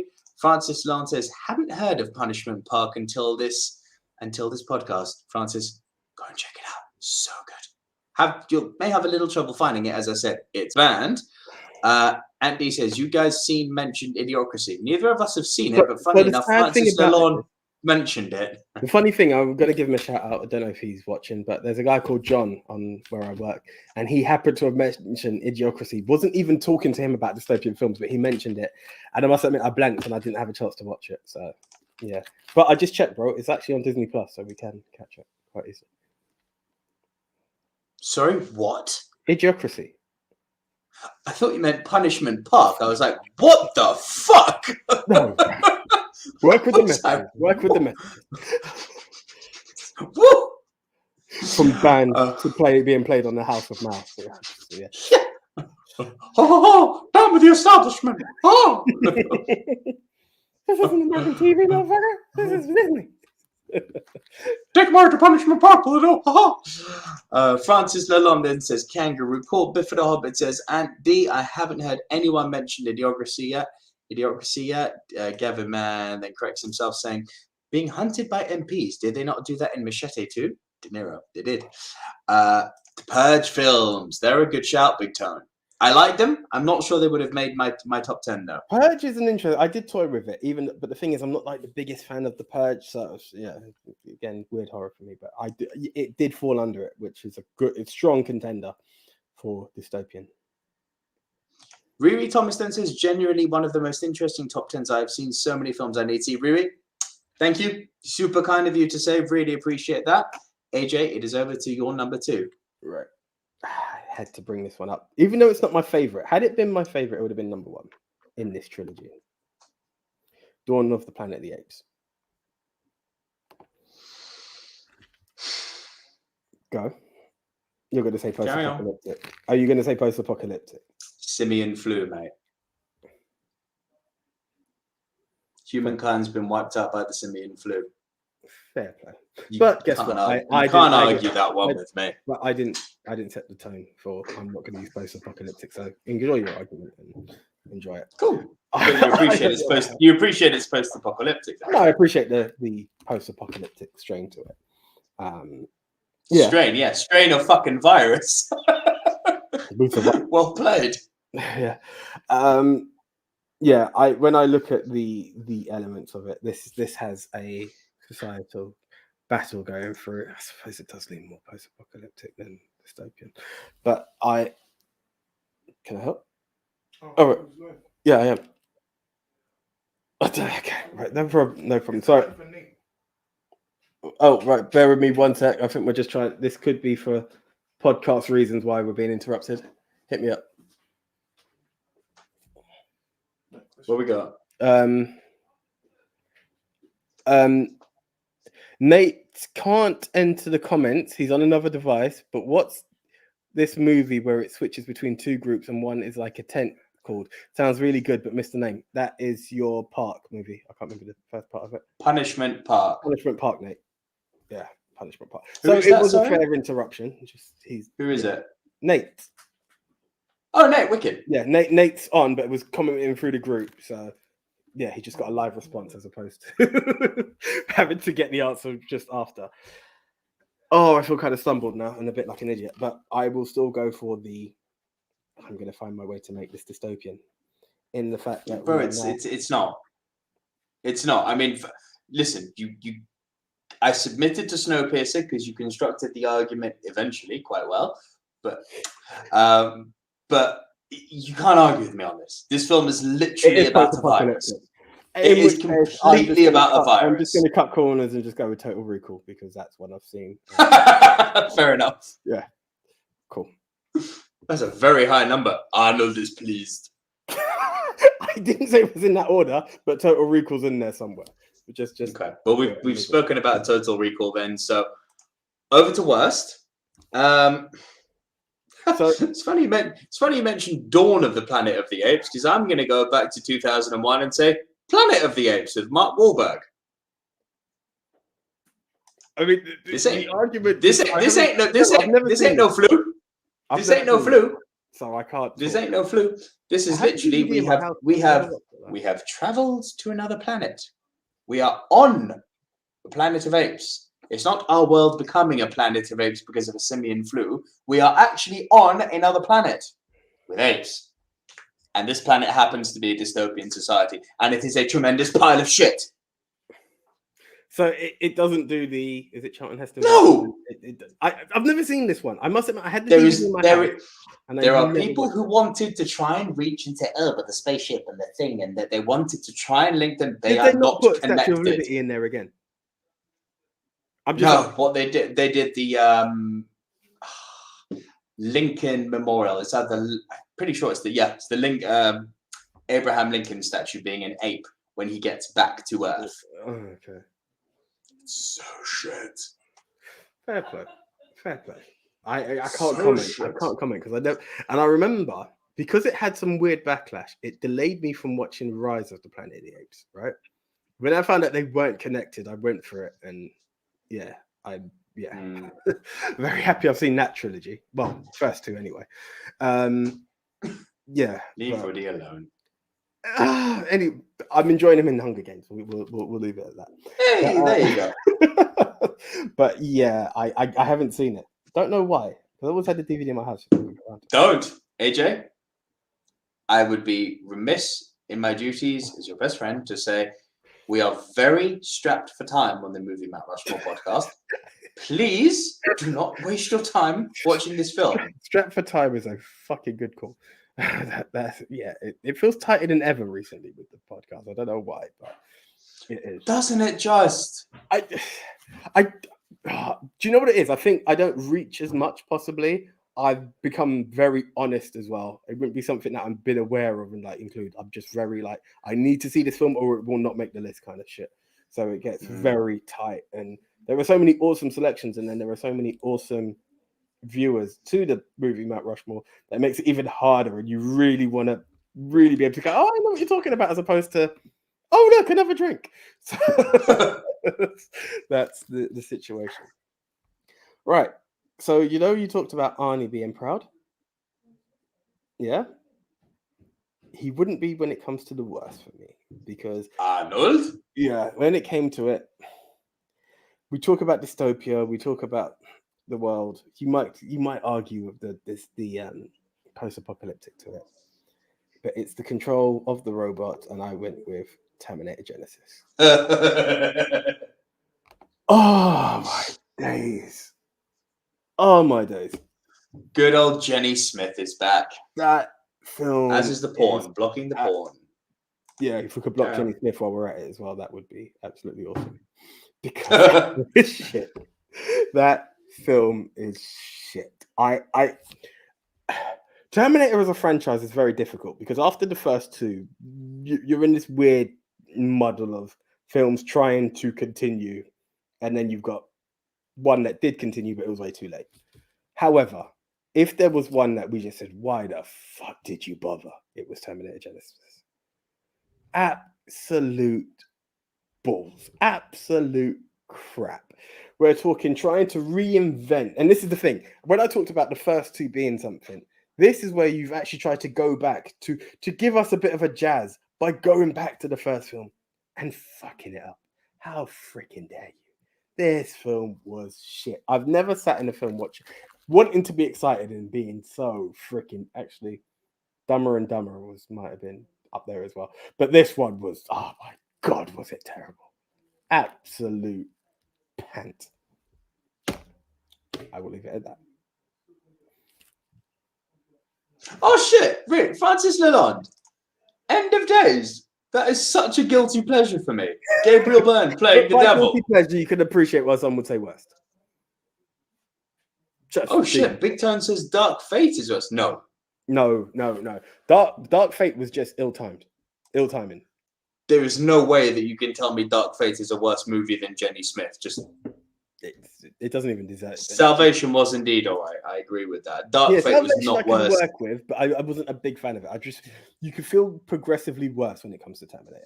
It went 1, 2. It was like it's like a roller coaster. Big Tone's got a very good pick for Dystopian though. Barbed Wire with Pamela Anderson.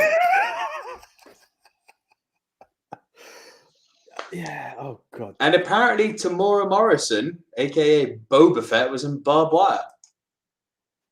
Who knew? Who knew indeed? Gavin, man, sorry. Any of you guys seen my worst, or was it a bit? Sorry, Gavin. Let me scroll back up for that. What was your worst? I think Gavin mentioned it earlier. Apex, 1984. Ooh, Gavin, you got a bit too obscure for me there, brother. 1990. As I said, painkillers. Yeah, that's a bit too obscure, that one for me, Gavin. Sorry, bro. Right, AJ, shall we wrap this up with both of our number ones? So there's Long a episode, 2001 this Apex, but yeah. Who's this? Bruce Willis in here? Anyway, it's not the one you were talking about. Right, I'm imagining you know what my number one is, much the same way I know what your number one is. I have a feeling, because I had a feeling Go it on. was on the list. Guess my number one. Are we going with Blade Runner?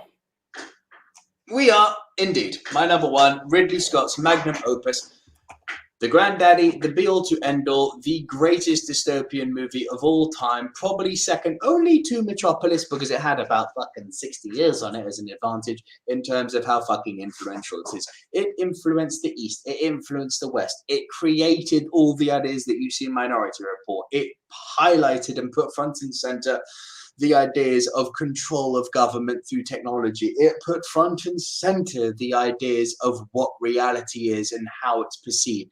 It put front and center the topic of freedom and how freedom is the ultimate life force of every sentient being. And to build on the sentient being statement, it actually added in what it is to be a sentient being. Does it just mean you have to have blood rushing through your veins? Or is it that very smell, that whiff of freedom, that desire to be freed from your shackles that makes you human, irrespective of what's on the inside?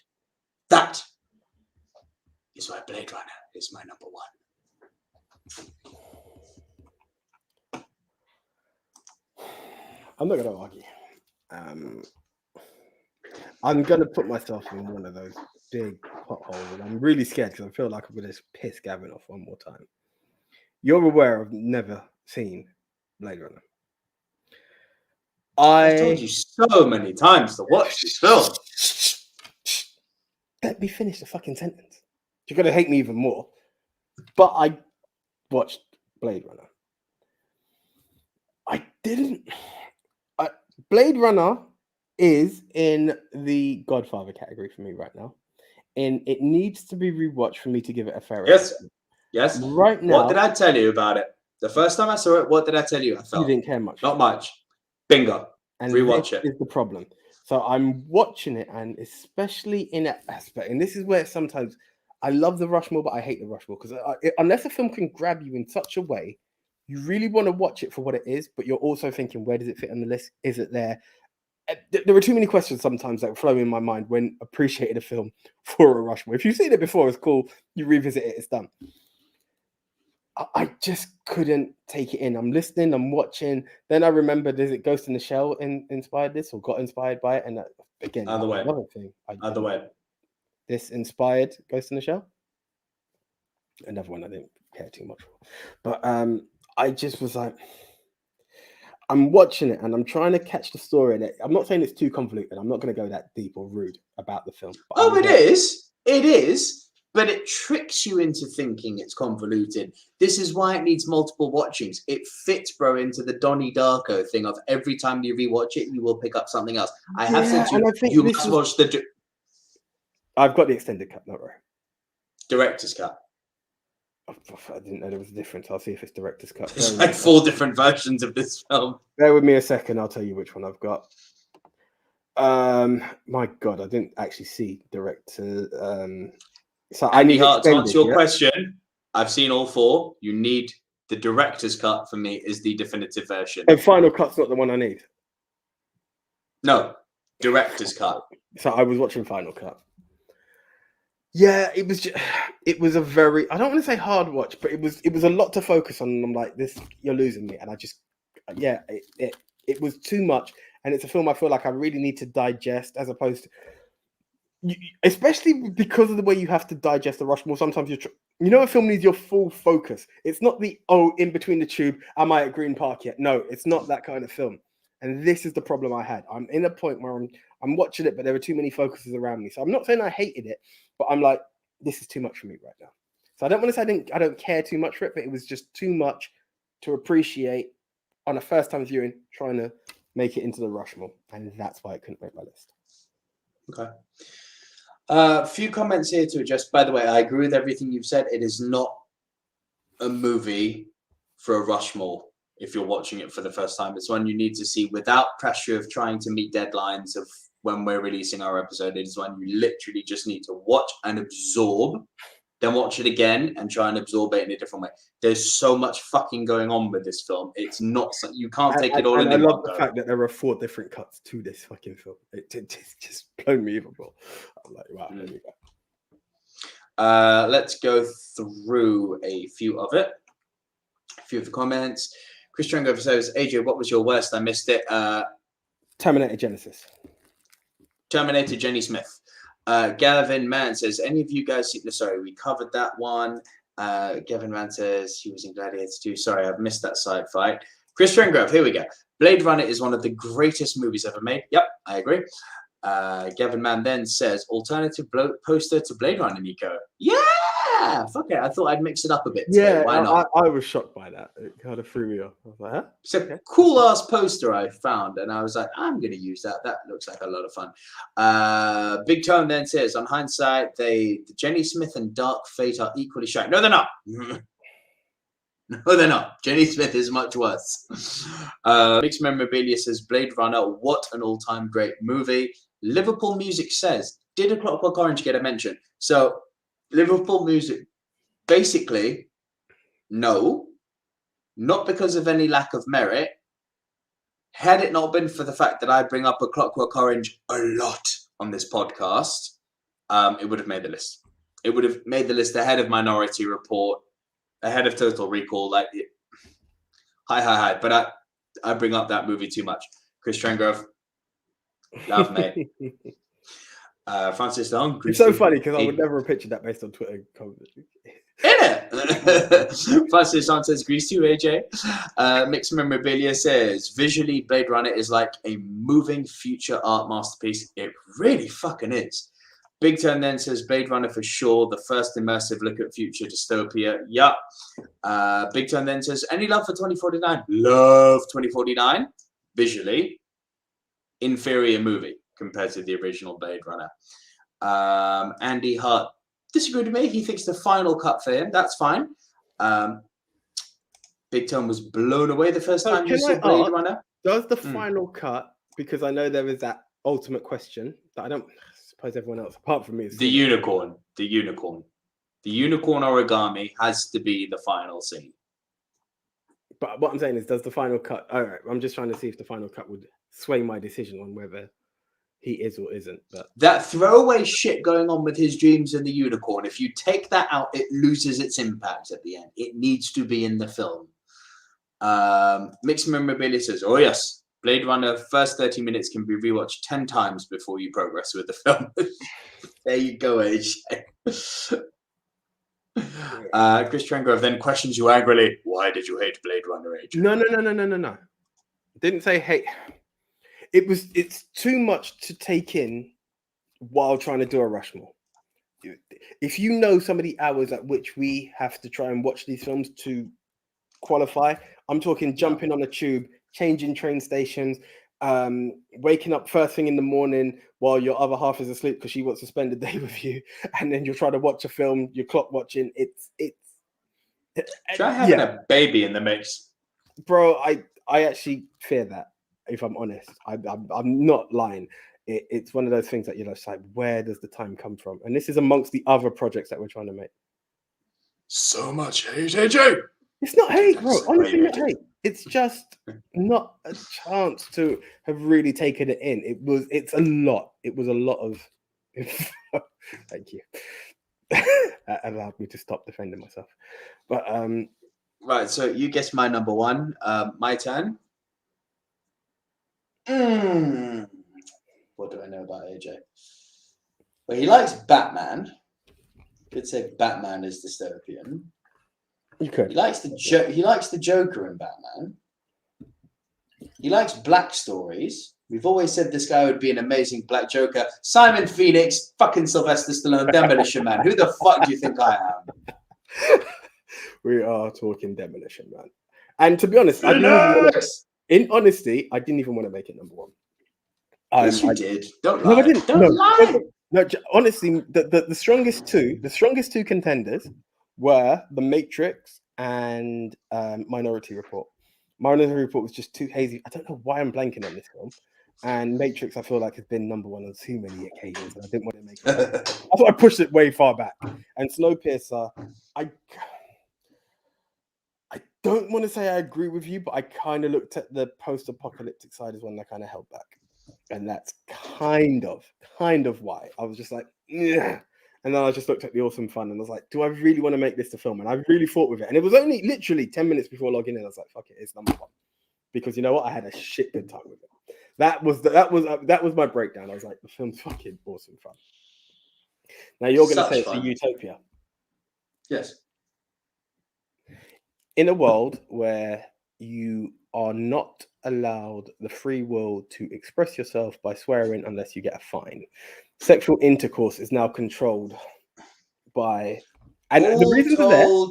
All told through the prism of an unreliable, anger-fueled narrator out of his appropriate time zone. Do you really think if my great-grandmother, may she rest in peace, you've met her, do you really think if my great-grandmother, who survived 2 world wars, was living nowadays, I would be able to fathom to be able to tell her, so I love you, but it's not all lives matter, it's Black Lives Matter. Oh, bro, we have to argue. I get this. But woman out of time, bro. But in her time frame, yes, it's accepted society for what it is, which in the same vein just diminishes. Go. No, it's not a diss. It's Francis Lalonde, but the fuck. This is why Francis Lalonde's Twitter is so good. They find these fucking, as I told you, these images, and then you're meant to guess them. Here we go. Unless you really knew your Demolition Man, this will go over your head. The hot dogs. Hot dogs. I must admit, this is one thing I haven't said it before, but especially because comments can be a bit delayed. Francis will make a comment and I'm like, huh? And then you kind of, oh, fuck yeah, that's fun. I love the way you two could both help me out on catching. Francis Lalonde, this is an interesting one. Every restaurant is Taco Bell until Warner, I believe it was Warner Brothers, whoever the studio was that made Demolition Man, had a corporate level fallout with Taco Bell. Then they rehired, yes. Yeah. Taco Bell got replaced by Pizza Hut. Now, I can understand this is society now situation, which also leans back to Snowpiercer. Yeah. So this is the problem. So I get what you're saying, but utopia, you can see it from one vision, but you also have to appreciate the control. Now, the same way we talk about predetermined. Sorry, I'm going to end this debate right now. I've just actually contradicted myself. But utopia and dystopia can exist within the same movie. Metropolis, Demolition gets a pass. Argument done. Thank fuck. I was also going to bring up the fact that the way minds are now being controlled by the government in once you committed a crime, they, down to the fact, I can't remember Sylvester Stallone's character's name, but fucking ends up knitting because that's what's been implanted in their brain. You remember his name immediately. You rack that fucking 1985 brain of yours and you come up with that name right now. I can't remember what it is. Everyone in the chat, shut up. It's John something. I can't remember the rest. Sylvester Stallone's name. You fucking know. You do not check on the internet, AJ. I see you. You put both your hands on your face right now. I see your eyes searching. I'm not going to lie. I'm blank. And no, this will be a long episode if I... Call yourself a fucking Demolition Man. Bro, it's not even funny. Spartan. John Spartan, thank you very much. For fuck's sake. Yeah. Jesus, I'm upset with myself. That was a blank. But I had the first one. But yeah, this, yeah, okay, you've gone into it. But this was a dystopia. It's a world. It's Metropolis after it's had a bit of crystal meth. Exactly. Yeah. As I say, it's when you put the meat on the bone. That's what Metropolis. Metropolis becomes Demolition Man. Because there are flaws in this utopian world, for sure. Demolition Man is the world's biggest amount of fun. I love this film. It really is one of the favorites here, man. I think I have bought that fucking film hard copy in VHS, DVD, Blu-ray, 4K Blu-ray. Like, I have got so many different versions of that since film. I've watched it, right? But Simon Says Dan. the other line that always just cracks me up, it sticks to me, is when he's in the fucking museum and this guy's giving him his whole explanation and he knows about the to break the glass. It's like, how much do you weigh? Well, sir, I have technically yeah, it's just freaking love that film. Freaking love that film. And it's not Francis Lalonde, another great one. What's your boggle? What's my boggle? Yeah, that one I actually do have a record of. But yeah, and there was that part where Stallone says you're on TV and then hits Wesley with an actual TV from it's brilliant.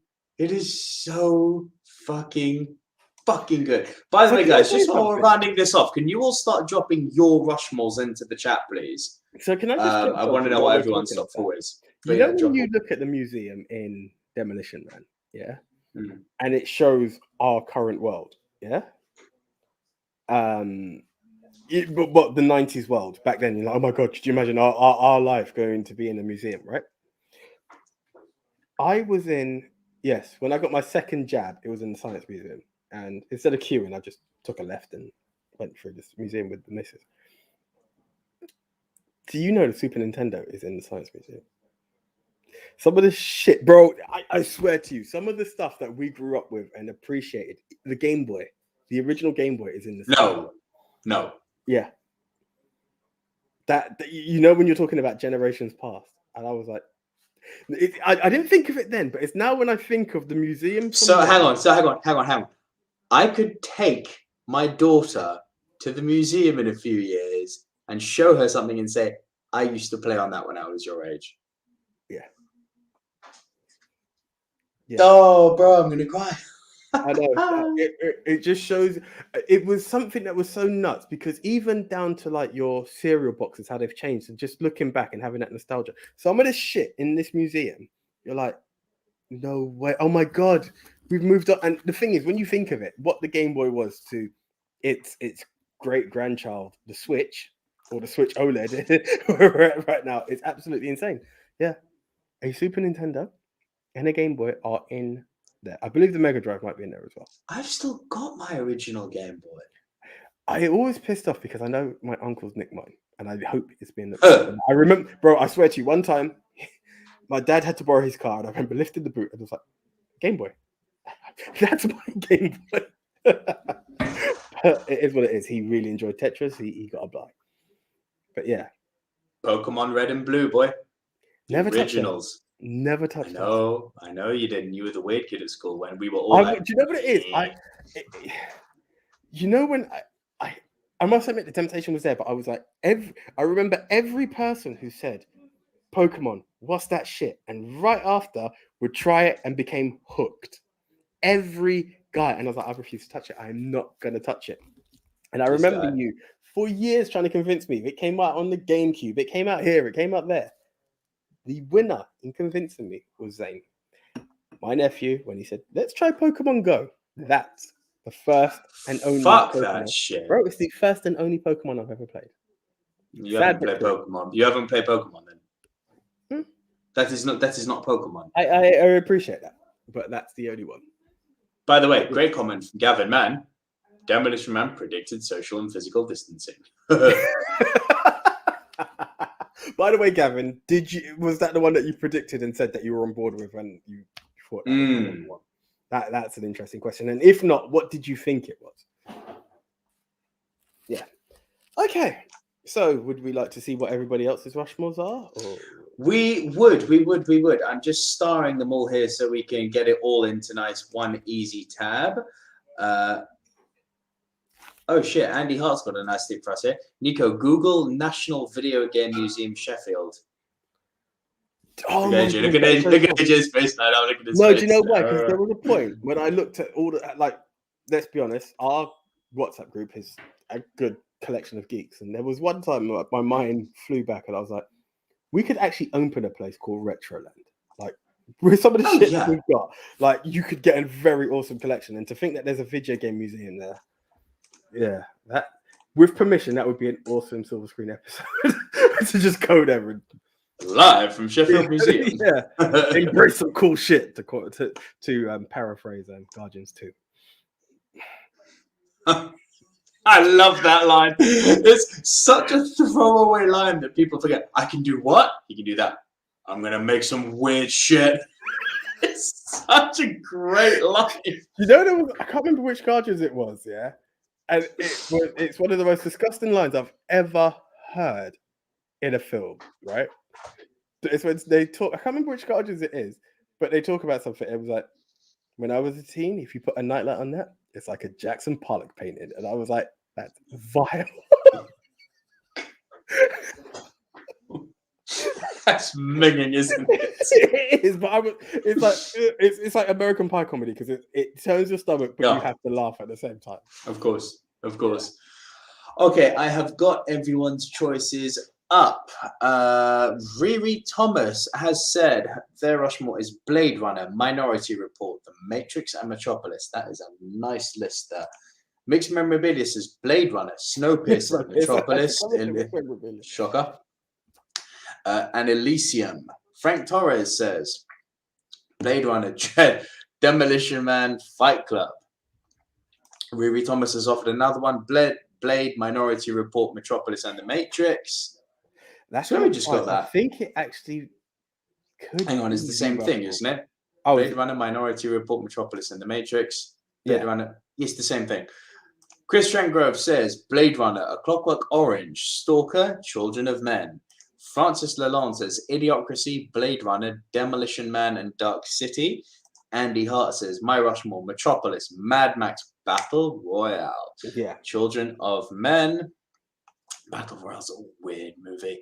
Big Tone says Blade Runner, Equilibrium, Dredd, Total Recall, Consider the Divorce. And Gavin Mann says number 10, Robocop. Number 9, Return to Oz. Number 8, Demolition Man. 7, iRobot, good choice. 6, The Running Man. 5, Delicatessen. 4, Total Recall. 3, The Matrix. 2, Escape from New York. And 1, They Live. All right. I'm sorry. AJ. So I think it's beyond a shadow of a doubt that Metropolis has to be on here, right? As well as Blade Runner. And yes. They came up ridiculously a good amount of times. Bear with me a second here.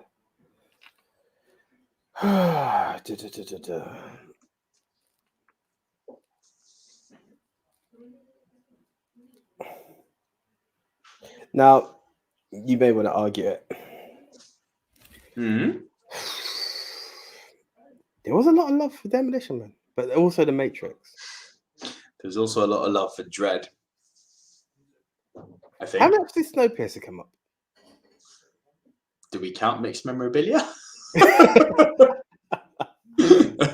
If so, 20. This is true. Riri didn't. Mixed Memorabilia had Snowpiercer. Frank didn't. Chris didn't. Francis Lalonde didn't. It just came up the once. Snowpiercer.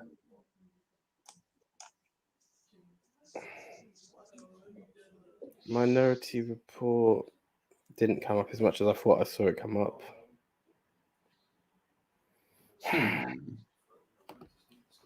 Bit of help here, please, guys. I'm wondering if The Matrix is a good qualifier.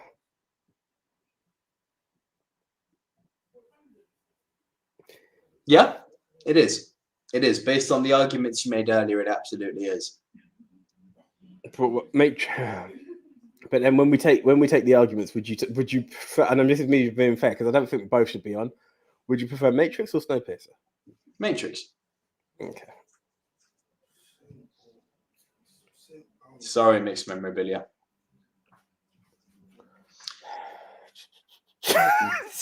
That's a very Big Tone loves the. We could do Retroland still.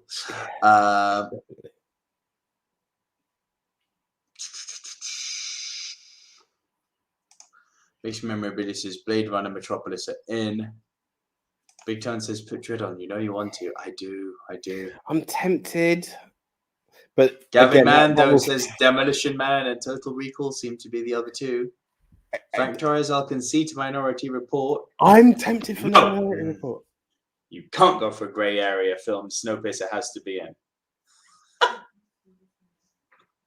I'm worried we're going to lose one of our most loyal watchers if I don't put it on, you know? If I'm honest, I think Snowpiercer had a better argument for a dystopia than Matrix. And I don't know if I want to admit Matrix. I don't know why I'm making it either or. Okay. Don't put it to me. Don't put it to me. Neither were on my list. They were both on your list. You may pick. No argument for me either way. Pick. Snowpiercer. Mixed memorabilia's bitch. No. Possibly. I own mixed memorabilia for Amoris Perros, and we both seen Pink.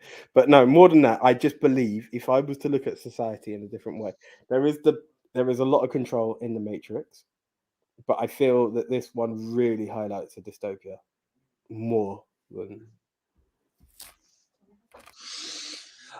Gavin Mann, to answer your question, did you miss Isle of Dogs? I know you like that film. Yeah, I really, really love Isle of Dogs. Reasons for not putting it on, I was worried about going a little bit too heavy with the animation, Animal Farm, Akira. And at one point, I also had Wall-E on there. In fact, now in hindsight of Andy Hart sniping me, I do have Wall-E on there. So I've got 3 animations on there. I wanted to ease off a bit and not have... I know it's a stop motion, which is different, but... I wanted to ease up. Guys, let me put it to you. Total Recall, Demolition Man, or Dredd? What should be on there? Man just said he didn't want both on. If you want to put both on, put both on. But then that's the Matrix. That's the Rushmore done. Fine. I've got 2. You've got 2. Where's the beef? Guys, Matrix or Demolition Man? Matrix or Demolition Man, people. Please. But actually, the list is there. You've seen what we've had. So, yeah. Matrix or Demolition Man? Minority Report as well. We both had that film. AJ, can you stop confusing the audience, please? What are we pitching to them? Put it out there, guys. I mean, that's so we've got 3 solid films there. Andy Hart says Dredd. Dredd over any of the others. Interesting. Mixed Memorabilia says Total Recall. Oh, fuck's sake. This is... You've already had Snowpiercer. Mixed Memorabilia. Gavin Mann says Flash. Savior of the universe. Guys, come on, help us out here. Dredd, Total Recall. We've got 1 each. I need some help here. Dredd or Total Recall or Minority Report or The Matrix. What are we doing? Help. We've got 4 movies and they need to fill 1 spot.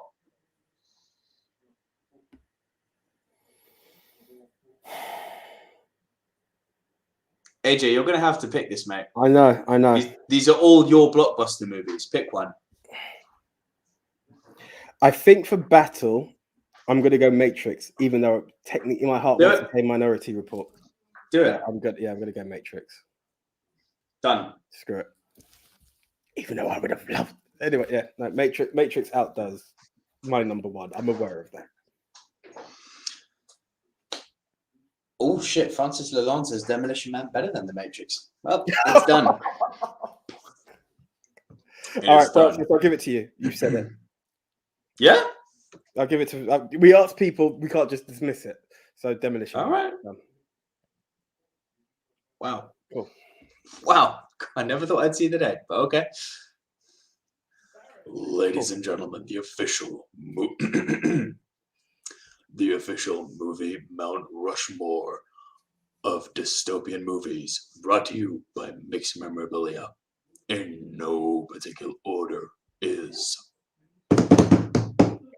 Blade Runner. You good to do this in Poland? I know you're an hour ahead. Not really. If you could bang. I will try. I know I'm not as rhythmic. No jokes, people. We know we're going. Our second entry is... That was shit. Metropolis. That was really bad. Our third entry is... Snowpiercer. Our final entry into the movie Mount Rushmore of dystopian movies, brought to you by Mixed Memorabilia, is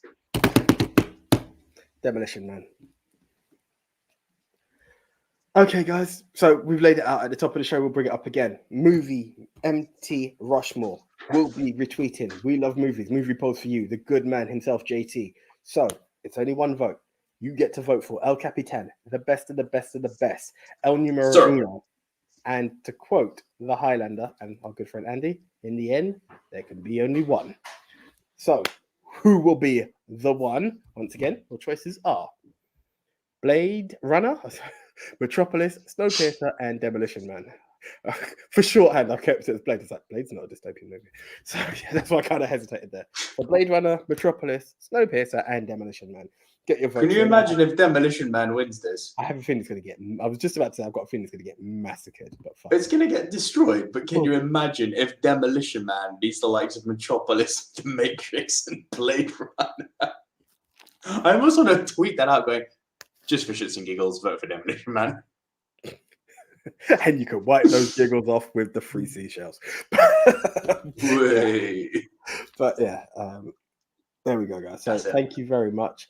It's been an awesome one. It's, as always, just really, really do appreciate everything. And guys, please, it's something Den has always said and introduced to us. Just tell 5 friends. If you could tell 5 friends, especially people like Francis who have Mark Hamill as a friend, that would be appreciated. Yeah. Frank, if you could please invite Hamill himself to the show, that would be awesome. Yeah. And once again, guys, it's not just visual. For anyone who does enjoy a podcast, just an audio format, they can listen to us on Spotify, iTunes, Apple Podcasts, Castbox, Deezer, Spreaker, iHeartRadio, Podchaser, TuneIn, and Stitcher and Geo7. And again, just look for the title, The Movie Mount Rushmore. We do exactly what we say on the tin. We talk movies and then we break it down to 4. So thank you very much. Until the next time, guys, I am the one AJ Anthony Jordan. Guys, do remember, if you've enjoyed the show, I've certainly enjoyed doing it with AJ, but if you have enjoyed the show and you do like our content, as I keep saying, no pressure, no expectation, but for literally less than your weekly Starbucks or daily Starbucks, you can buy us a coffee at buymeacoffee.com/the movie dudes. The link to that is also in the description below, whether you're watching on YouTube or listening on podcast. Next week, guys, we are doing something fucking weird. January's over, so it's back to us. We are going to be doing... It's proper weird, but bear with us. We're going to be doing the top 10 movies with an animal in the title. That does not mean about animals. The movies do not have anything to do with animals. Not necessarily. They can, but they don't have to. Can be, but I don't think any on my list do. It is the top 10 movies with an animal in the title. It's weird. It's fucking weird. Wait till you see it, and we will see all of you guys next week. I'm Nico Lurot. It's been a long one. Thank you for being with us for the whole ride. See ya.